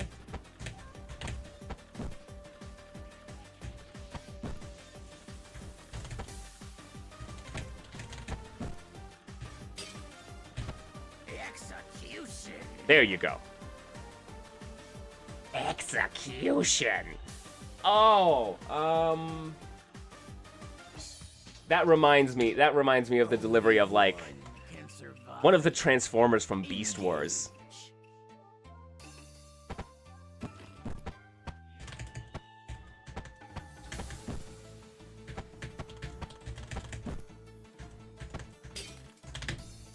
Oh, missed it. Down. The Raptor, exactly. The abyss of the shadows draws near.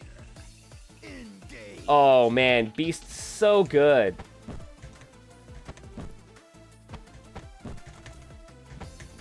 There was growing up, it was before, like, while I was waiting for the school bus, Beast Wars was on.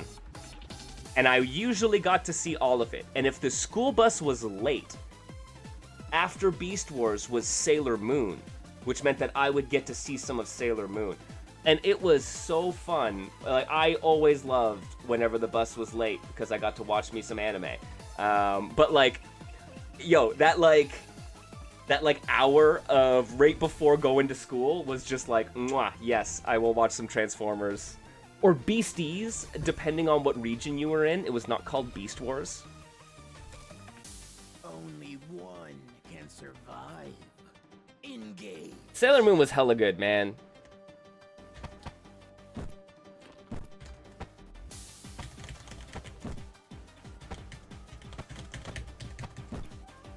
Yeah, right? If you didn't know, you'd be like, what is this bootleg Beast Wars, right? Reboot? No, Reboot was in the evening block. Like, afternoon evening block. So, yeah, that wasn't on in the morning. Oh, man. Bless Teletoon. And YTV.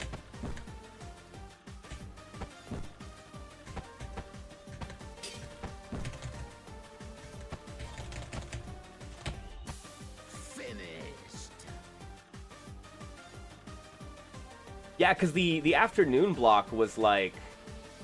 It was like an hour of Dragon Ball. It was Reboot. There was a bunch of weird stuff, man. Like, the Oblongs. The Oblongs. Oh, I just, like, flashbanged myself with a memory. Alright. Shadow Raiders! Oh, Shadow Raiders! Yo! Okay. Now you're speaking my language. Holy guys. Yes. Shadow Raiders was a show. I loved that, man. I don't know why. It must have only had, like, what, a season or two? It couldn't have had that many. But it was such great, like, 3D animation in the like, the late 90s. Oh, dude.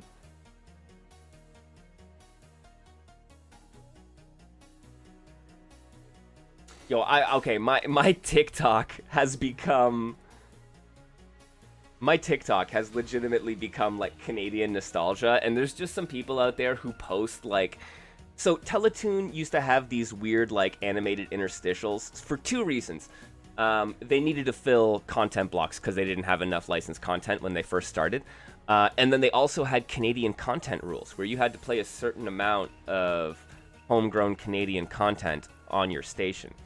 So, in order to, like, hit those quotas, Teletoon would do little, like, animation blocks, right? Where it was just little animated shorts. And some of them were, like, CG animation, and because there was such a vibrant, like, 3D computer graphic animation industry in Canada, right? Like, Reboot were the people who made Reboot were pioneers in that, out on the West Coast in Canada. And we had little pockets of that all over the place. Some of our tech circles really invested in that early. And we also have a thriving children's animation scene and industry. So that meant that, like, people were like, yes, let's make CG animated stuff for kids, right? But it also meant that we had this whole, because of Canadian content rules, we had all of this, like, homegrown, like, very weird and experimental indie animation stuff. So we would get these weird, like, shorts out of Quebec, where French language shorts that would just be played on English language Teletoon because, hey, it's CanCon and it's animation, so let's roll with it. But just, like, these weird, like, experiences of, like, it was just like a day in the life of a woman, and it was just like an animated short, like a 3-minute short. But we also had these, like, fever dream 3D animated shorts. One of them was like it was like in a weird aquarium, and it was split, and half of the aquarium was underwater and half of it was in the air, and it was like a love story between a fish and a bird.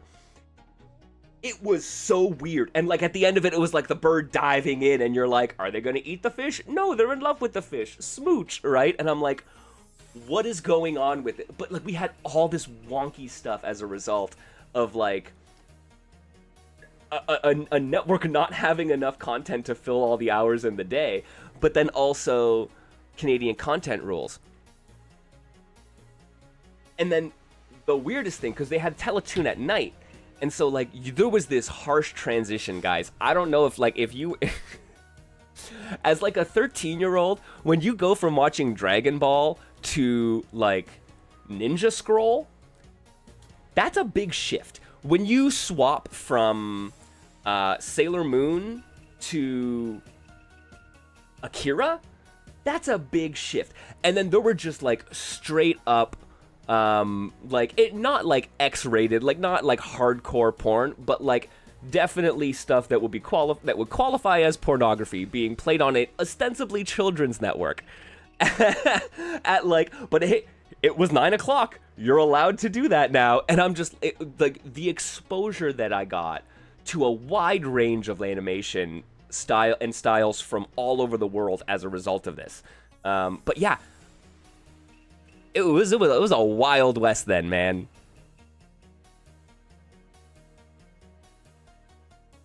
Oh yeah, and yeah, no, some of the Canadian filmmaking stuff, like the National Film Board has a bunch of stuff, and so a lot of these networks would just pull Canadian stuff made at the National Film Board.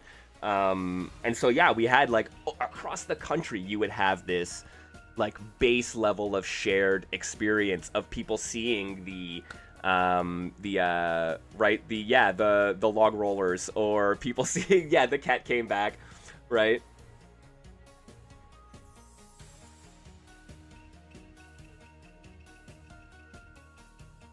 I did not watch Action League Now, which was confusing when I started enjoying a ska band called Action League Now, and people were like, what the hell are you talking about?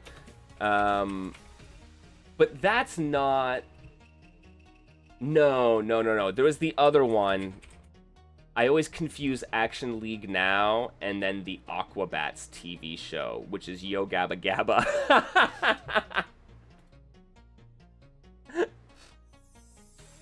Yeah, in my brain, Action League Now and Yo Gabba Gabba are the same thing, and I know they're very much not, but... It is an excellent ska band name. They were delightful. They played, the first time I saw them, they played with a band called Stop, Drop, and Skank. And the only reason you might know of Stop, Drop, and Skank is because the lead singer of that ska band went on to form the band Pup. So if you know the punk band Pup, who have like their like Kids, Morbid Stuff, stuff like that, right? DVP. The lead singer Stefan Babcock was the lead singer of Stop, Drop, and Skank. I was fortunate enough when I early in my video career, I did a lot of live concert videography and editing. And I would just go out to local bands, and I hooked up with Stop, Drop, and Skank early on. I shot a concert of theirs that they played in their high school gymnasium, which was a hilarious experience. But yeah, just like, and like, man, like even back then was an amazing singer, was an amazing songwriter, was someone where we're just like, y'all are gonna go. I don't think the ska band thing is necessarily gonna stick. That's a pretty niche market that you really, but like the broader punk market, you could probably stake a claim in there, and lo and behold, they did. Oh man, that was MKL from Another Life. I gotta find it. I got a stack of old mini DV tapes, and I did an interview with the Stop, Drop, and Skank. Not long before they broke up. And then eventually all the members went on to their own different projects. But it would be interesting to see, like going back now, what did Stefan think of music, considering his career trajectory, right? I think that would be an interesting kind of like look back.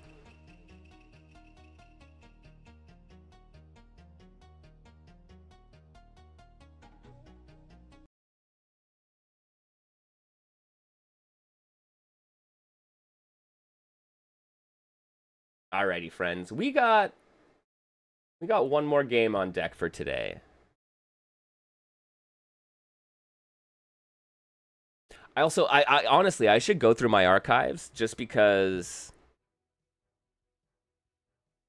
there are some really interesting things that like I never got to finish. I ended up recording a Jonathan Colton concert at one point when he came to town. So fun. Like I just walked into the venue and I was like, I asked the sound guy. I was like, "Hey, where's the green room?" And he was just like, "Oh, down over here." And so I'm like, "Okay." And I just take my equipment, I walk down to the green room, I pop open the door, and I'm just like, "Hey, Jonathan Colton and Paul and Storm, would I be able to set my camera up and record the show?" And they were just like having a drink in the green room, and they're like, "Who is this random kid?" Right? And they're just like, "Yeah, sure, if you want to set up a couple cameras." I'm like, I was thinking I got 3. I'm like, I can do one by the stage, one at the back, and I'll have one, and I'll wander around. And they're like, "Okay." So I did. And it's like, just walk up to the sound guy and be like, "Hey," so the band was like, "Yeah, I'm good to set up for recording the show." So I just hand him an audio recorder, plug right into the soundboard. Guys, the amount that you can get away with by just having an ounce of confidence is remarkable sometimes. I did that once. It was a paid gig, and I was paid to go to a show, but there were 2 venues down the block from each other that were similarly named. And I went to the wrong venue, and I started setting up. And no one questioned me. I just walked in, I said hi to everybody, I started setting up, and I'm looking around, and I noticed that the posters aren't for the concert that I'm there for. And I'm like, "Oh, dude, I'm a block off. Okay, that makes sense." But, like, those people just would have let me do it. And it's unearned confidence, man. That was a hallmark of youth.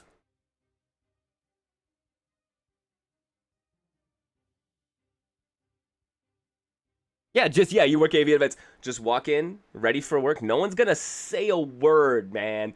Because, like, let's be real. Do you want to be the person to be like, "No, the videographer for the band is not allowed to be here," or like whatever the case may be, right? Not necessarily. It's like, you know what? It's probably someone else's responsibility to tell them whether or not they're allowed to be here, so I'm just gonna roll with it.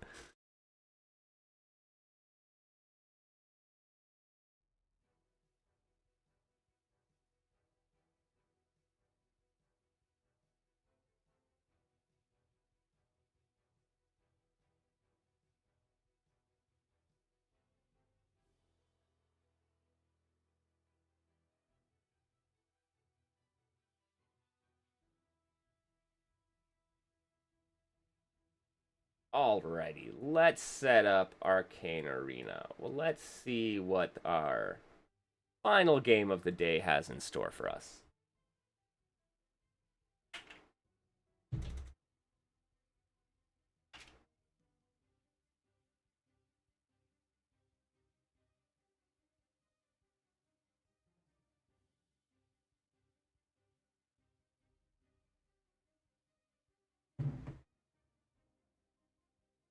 Oh shit, this game? Are we in for something fun?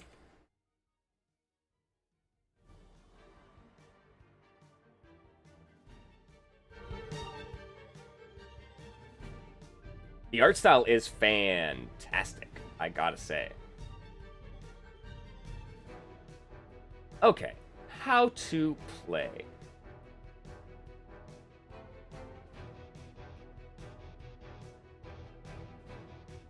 Landing attack moves the health bar in your favor. Getting hit by spells shrinks your health bar total. You have 3 seconds from running out of HP to land enough hits to recover, or you lose. Certain attacks store elements. When you have 3, you can cast a spell. We are spell casting. Okay. Light, heavy, special, jump, and block button. Read and wick. Let's just hop in and see.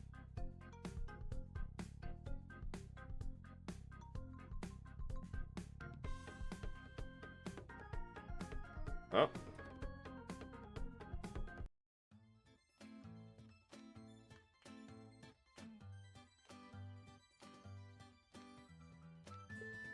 Oh, dang. Okay, hang on a second. Hang on a second. I'm gonna need to bust out the pad. Alright. Light, heavy, special, jump, block. We platform fighting with magical spells? Alright.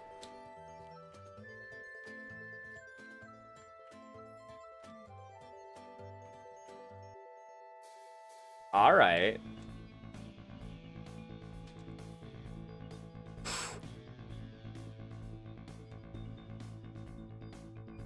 Oh, this is some David Wise ass Donkey Kong Country bass.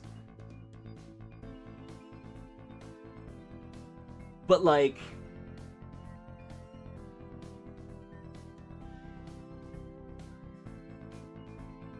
almost like,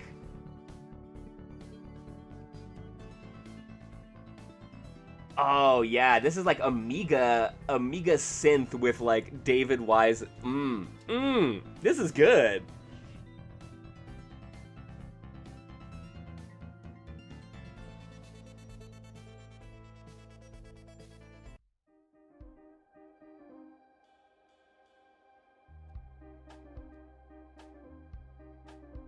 Okay.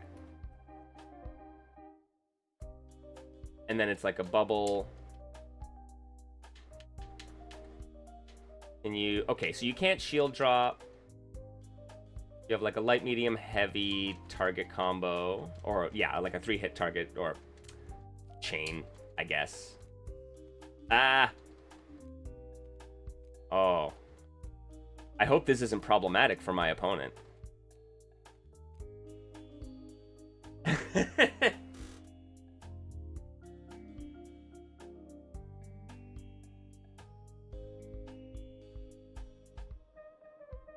So is this right? Is this it? Right? We have our light, we have our heavy, and we have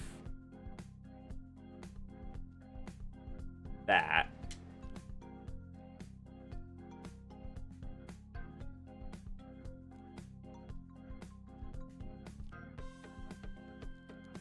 Oh, there we go. Okay.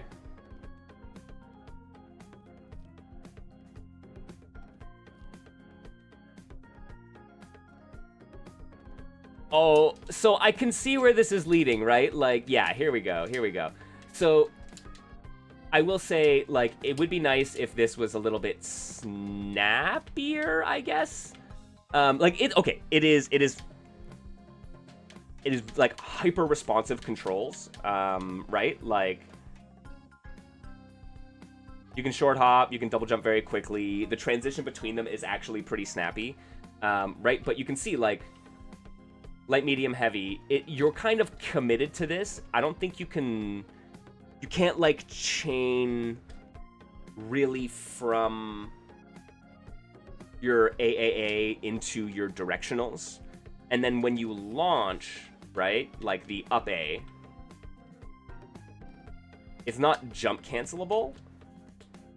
It's comboable, but it's not jump cancelable. And so it's like, for as snappy as it is in some places, it kind of comes to a halt in others, which is, I think that is one of those things where it's like, the game feel will be very much like refined when that kind of smooths out. And it does feel like that's the intention, right? That like, it should be more jump cancelable is my intuition on that. But it does still work. Like,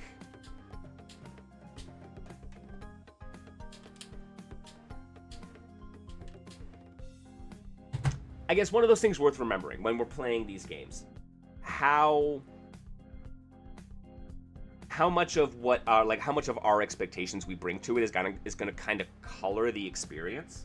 I ran into this with Merfight, where I think my expectation for what the character Octonia, who is ostensibly a grappler, says to me is different than what the game is telling me. And I think what Matrified the designer was maybe intending.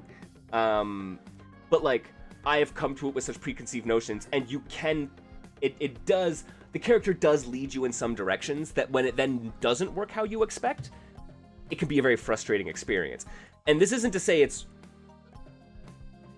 wrong to, like, it's not that that's a bad design choice, but there is a disconnect between how players are reading what you're giving them and what you want to give them. So right, even the fact that I am kind of like questioning the intent here, where I'm like, my immediate judgment of it was I should be able to do this, and then I was like, played a little bit and I'm like, you can still work around it, but is that a workaround, or is that the intent that I misread?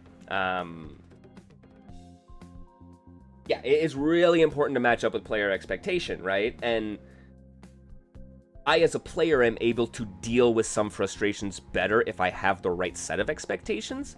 But if we have mismatched expectations, that frustration just grows and oftentimes becomes a breaking point, right?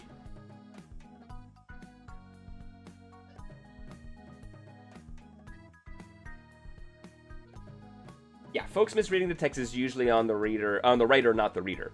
Not to say that, you know, reading comprehension isn't a skill that is lacking, right? It is a skill that a lot of people lack. So,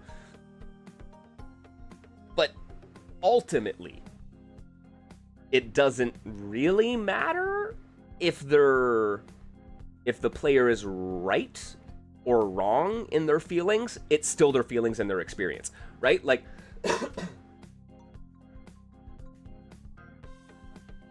it's the lived experience of a player of a game, and you can't discount the lived experience regardless of how they got there, even if it's misinformed in some ways. And then, yeah, you as a creator and a designer, it then becomes incumbent upon you, should you care to convey this to the person, make sure that that's being communicated in a clearer way, right? Or in a different way that allows people to see it in multiple ways.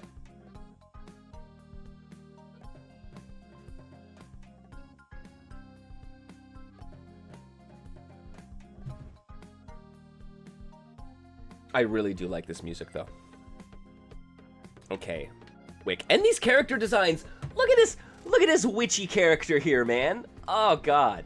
And like the even the frog is very much a like, hey, yeah, chewing on some straw, just rolling down the river. Hey kid, wanna see a dead body? For my Millennial Simpsons friends.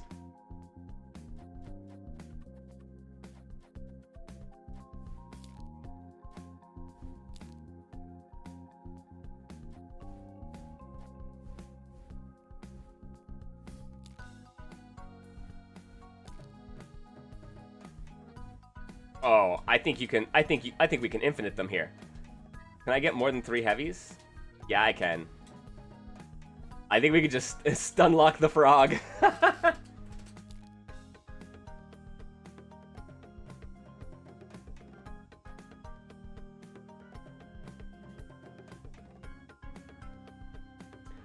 Oh, Digimon is kind of the vibe, isn't it?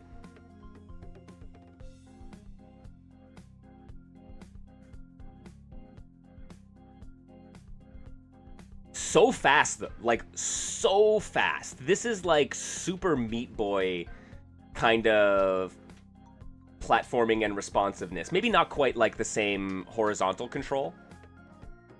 Like, going forward and stopping, super hella responsive, but then there's like the hang on pulling back, which you gotta have some level of like committal.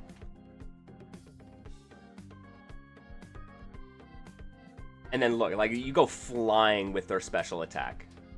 Oh, you can double jump out of it too? Oh, hang on.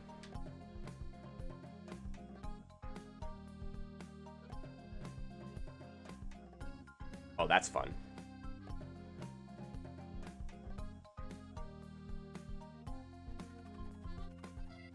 Ooh! That's actually even better. I expected you to go through them. That's even better. Okay. the fact that you stop at your opponent and you can actually kind of continue is hella sick.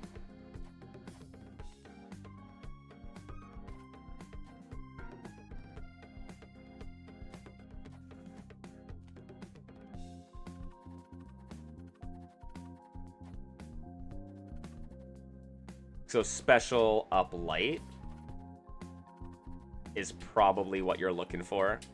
Oh.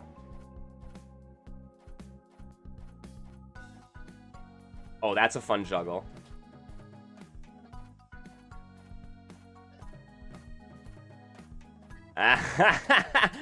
Okay, the time to infinite, though, admittedly, is relatively short. This is our third?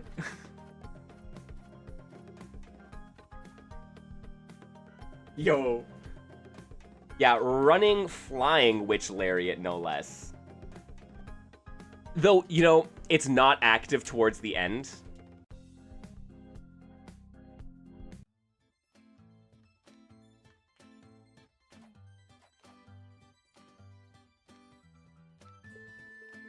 Oh, no, the placement was no footstool, unfortunately. I do love footstooling, actually. That's such a cool mechanic. It's just a well-timed double jump.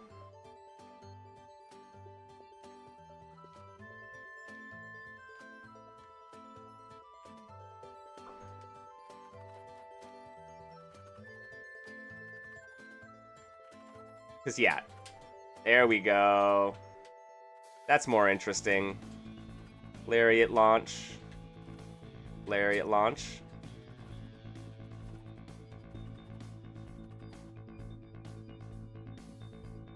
Oh, that bass! I love it. Okay, I'm sold, man.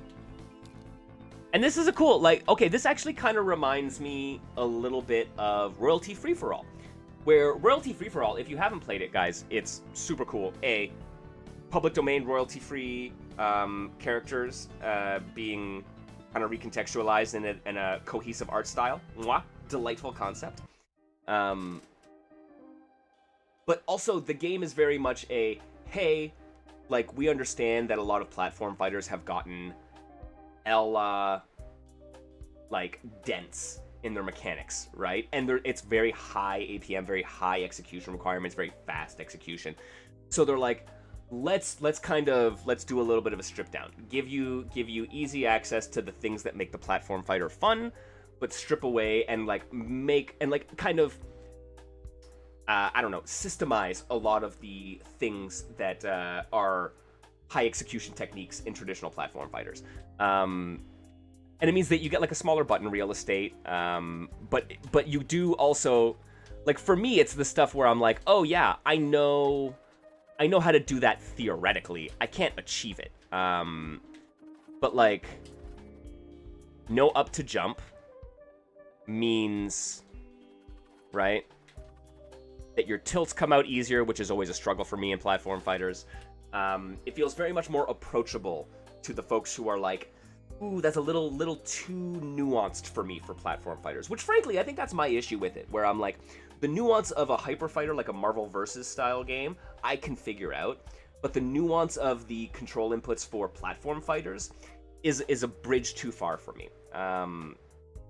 So like, having just a little bit of it stripped away lets me really access the core of it in a way that I find super engaging. It might not be super engaging for people who do find the technical aspect of platform fighters as they are kind of the engaging part.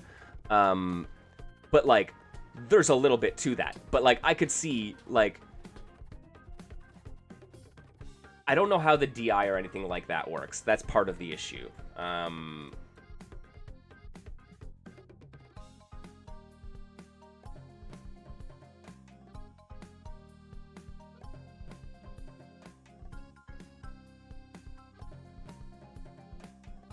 But yeah, you could do a lot with like how these moves function, I think, so that you can't just do this. But like at its core,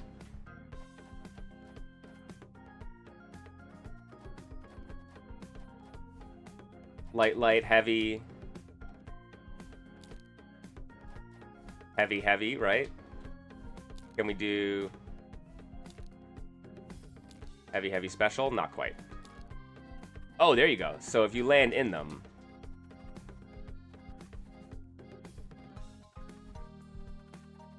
Right? So yeah, like, so much stuff deals seemingly so much hit stun that I think you can get a lot of, like, infinites, but, like, that can all be cleaned up, and yeah, some of these, like, some of this stuff is really cool in terms of little combo pass through into Lariat, which flies you back into them, but drops you dead and stops your momentum. That feels really good. And that allows you to combo into, say, an up tilt, and then into, you know, into whatever else you may want, right? And that combo structure makes a lot of sense to my brain. I think there's really something there, and you could have some interesting routing. But yeah, oh yeah, as I've been saying, the bones are there, right?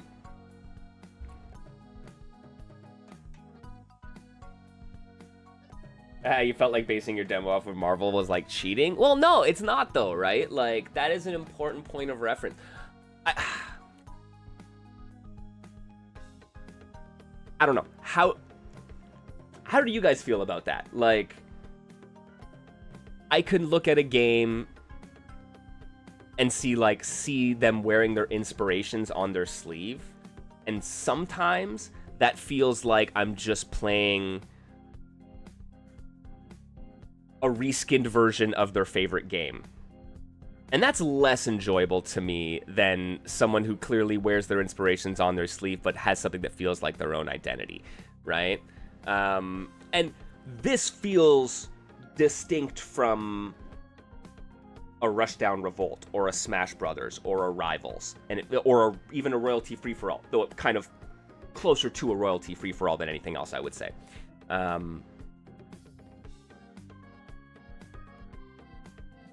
So yeah, it feels distinct enough that it's like, this doesn't feel just like someone who is like, hey, I love Melee, let me remake Melee.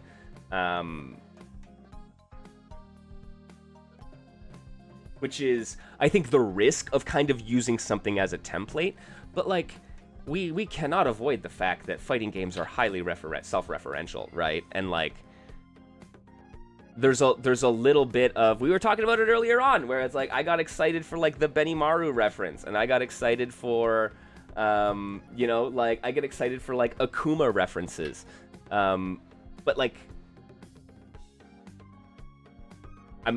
I don't just want to play Akuma. I want something that evokes the same emotion as Akuma, right? Like that's so much of it. The game design is first and foremost about evoking emotion, right? So like, what emotion do you want to trigger in your players? That is an important question. And that is what you need to be like latching onto more than person loves X, let me give them more of X, right? Because if I want more of X, I'm gonna go get it. If I want more Akuma, there is no shortage of Akuma. We have Akuma at home, right? Like, I have Akuma, so that's not what, right? But what about, right? But like, that said, like, I don't just want one fighting game. I want many fighting games. So like, what is it about a character like Akuma that speaks to a player like me? And how can you evoke that emotion with your characters in your own game, right? And yeah, sometimes it's a Kamen Rider reference, and that is all you need to make someone squee enjoy, right? And I'm there, man. Like I said, you give me a Wii Fit trainer, you give me a Hatsune Miku costume, I am on board, my dudes. But like, you can't just do that, right? You need to ask, like, what is that trying to evoke? And so yeah, like Akuma, like, it's multiple things, right? It's the character itself. I like the dark 2000s dark edgy emo Shoto. Yeah, that's cool, dude, right? Give me Sunburnt Sakura and Violent Ken and Dark Lady from, right? Like, those were all really fun. Shadow, Nash, right?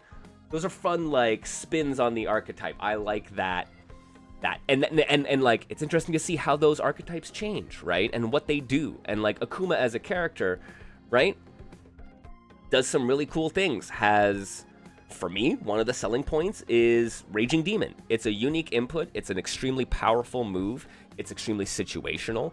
You have to earn it, right? And so it's like, what am I doing? And so, and then a bunch of Akuma's kit feeds into earning that hit or earning that mix, right? And so like,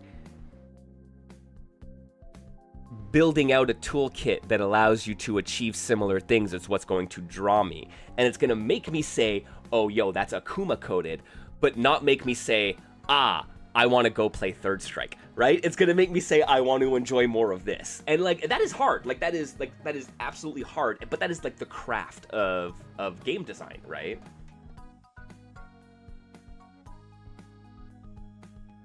And there are different levels. Like, you do not have to create a whole ass new character to do that, right? Because sometimes I'm there for it anyways. I'm there for a character even if it's not, right? Like, I don't need my Akuma color palette reference to be on an Akuma coded character.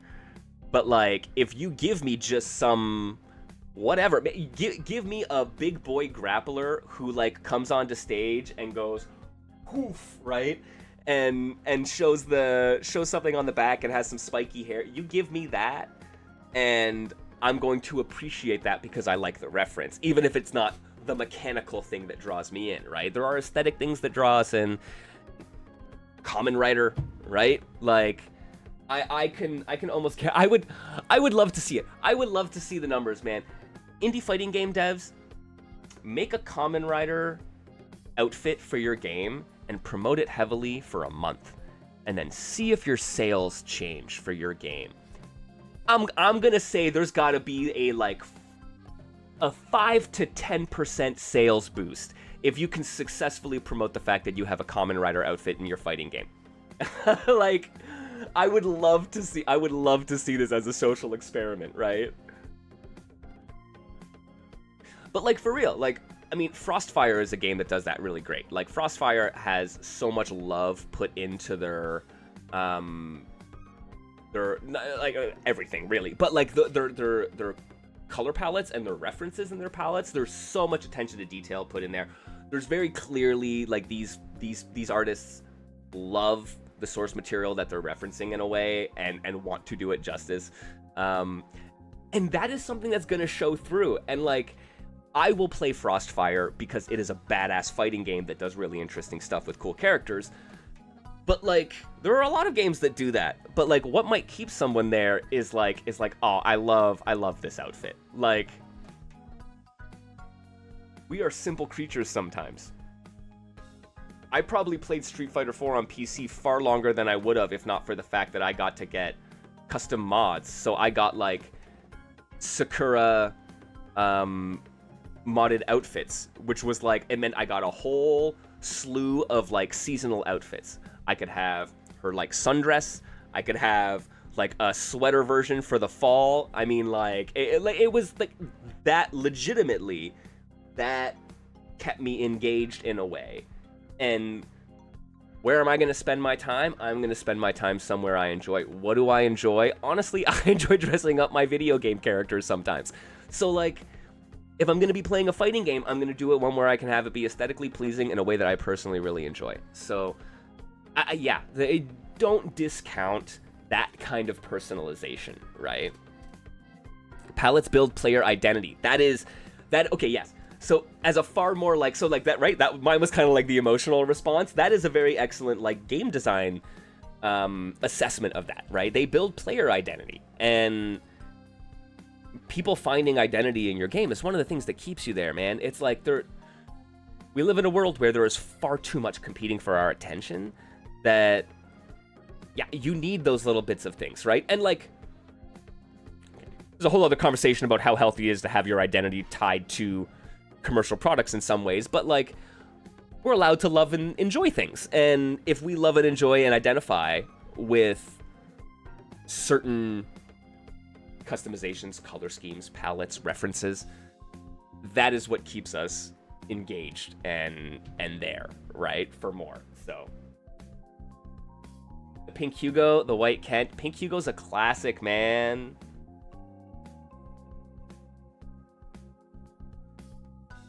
Oh yeah, and that's it. So like, yeah, because you see players pick certain colors, and you can then be identified. I saw someone was memeing about it on Blue Sky before Combo Breaker, saying that like, hey, join the Discord for your favorite game that you're entering at Combo Breaker, so that way you know when you end up facing that like whatever, that Giovanni who always wears the pink outfit, or right, that whatever, that yellow 12 in Third Strike that you always play online, know that that's the person you're facing in the bracket, right? Yeah, white Ken is Daigo in your brain, right? Like that is a connection that gets made. Absolutely. So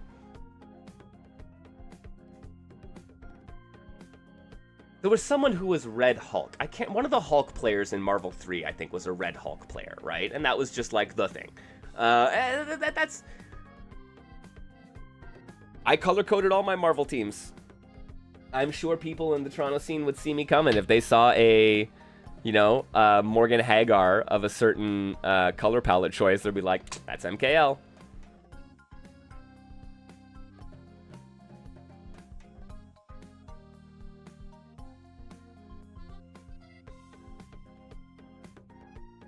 But man, I will say, Arcane Arena is really cool. I like the idea of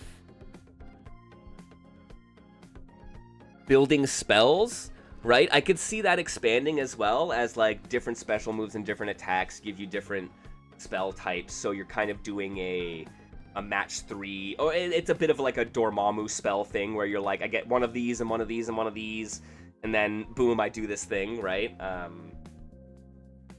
That's a little good. I will say I guess the all or nothing comes in, right? I mean, the all or nothing comes in with the health bar, right? It's like, it's not a fixed amount of health. There's a tug of war. You go back and forth. It could shrink. And then like you have the timer to like, right, play against that. And like, you've got it all, but you have a moment, can you get it back, or do you lose it all, right? So they have kind of embraced that, but also have just a ton of other like little interesting things. Their its own interesting combat system and movement system. Yeah, the yellow, I mean, Amza the red Yoshi, right? Like that is, Amza has played that red Yoshi forever, and that's what they're known as. It's a fascinating thing, and yeah, the idea of identifying with your characters is really important, right? And it's like let's be real. One of the reasons people play some characters is just because they think they look cool, and you don't underestimate the rule of cool.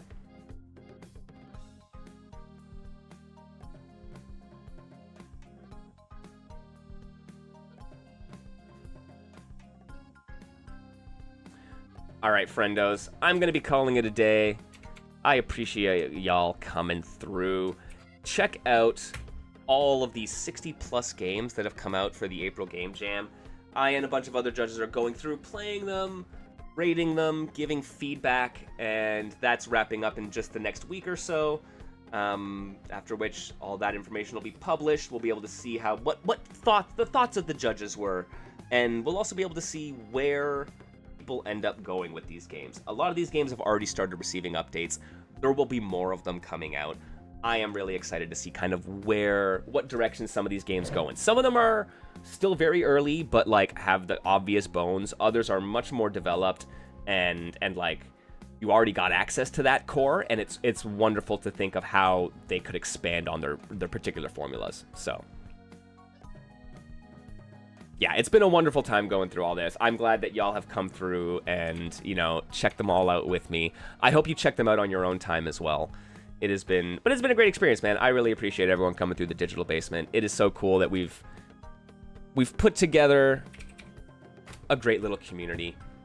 You can join us on the Discord. I highly recommend it. Yo, if you like what we're doing here, consider dropping your Bezos bucks, man. I know a lot of us have those Twitch Prime subs available. Make sure you're spending them, right? If you like us here, consider dropping it here. But whatever happens, drop them somewhere. Like, there are some amazing indie fighting game streamers. Butler, Mad Dog, Joe P. Real, Mohost, That Punk, countless others, right? Gaming Herb. So, definitely spend your Bezos bucks. Jeff Bezos does not need that money. He does not need to build more dick rockets. Some artists on Twitch deserve the support. And then if you have a couple bucks in the couch, consider dropping it over on the Patreon. It's a great way to support me. Not that I have a problem with anybody using AdBlock, but if you feel any sort of guilt about using AdBlock, I provide absolution. The Patreon, even just 1 month of the Patreon, completely absolved. I mean, I've absolved you already, but like if you feel any kind of guilt, that's a way to do it, and then you can feel free to keep using that ad blocker or enjoying on YouTube or whatever the case may be. But yo, don't sweat it. I'm just glad y'all are here hanging out, making the digital basement a place worth being.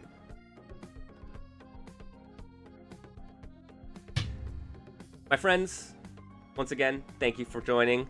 We're here every Monday, 2 p.m. for Niche Fighter Monday. We got other retro gaming stuff happening as well. Fridays, we're doing our Shining in the Darkness.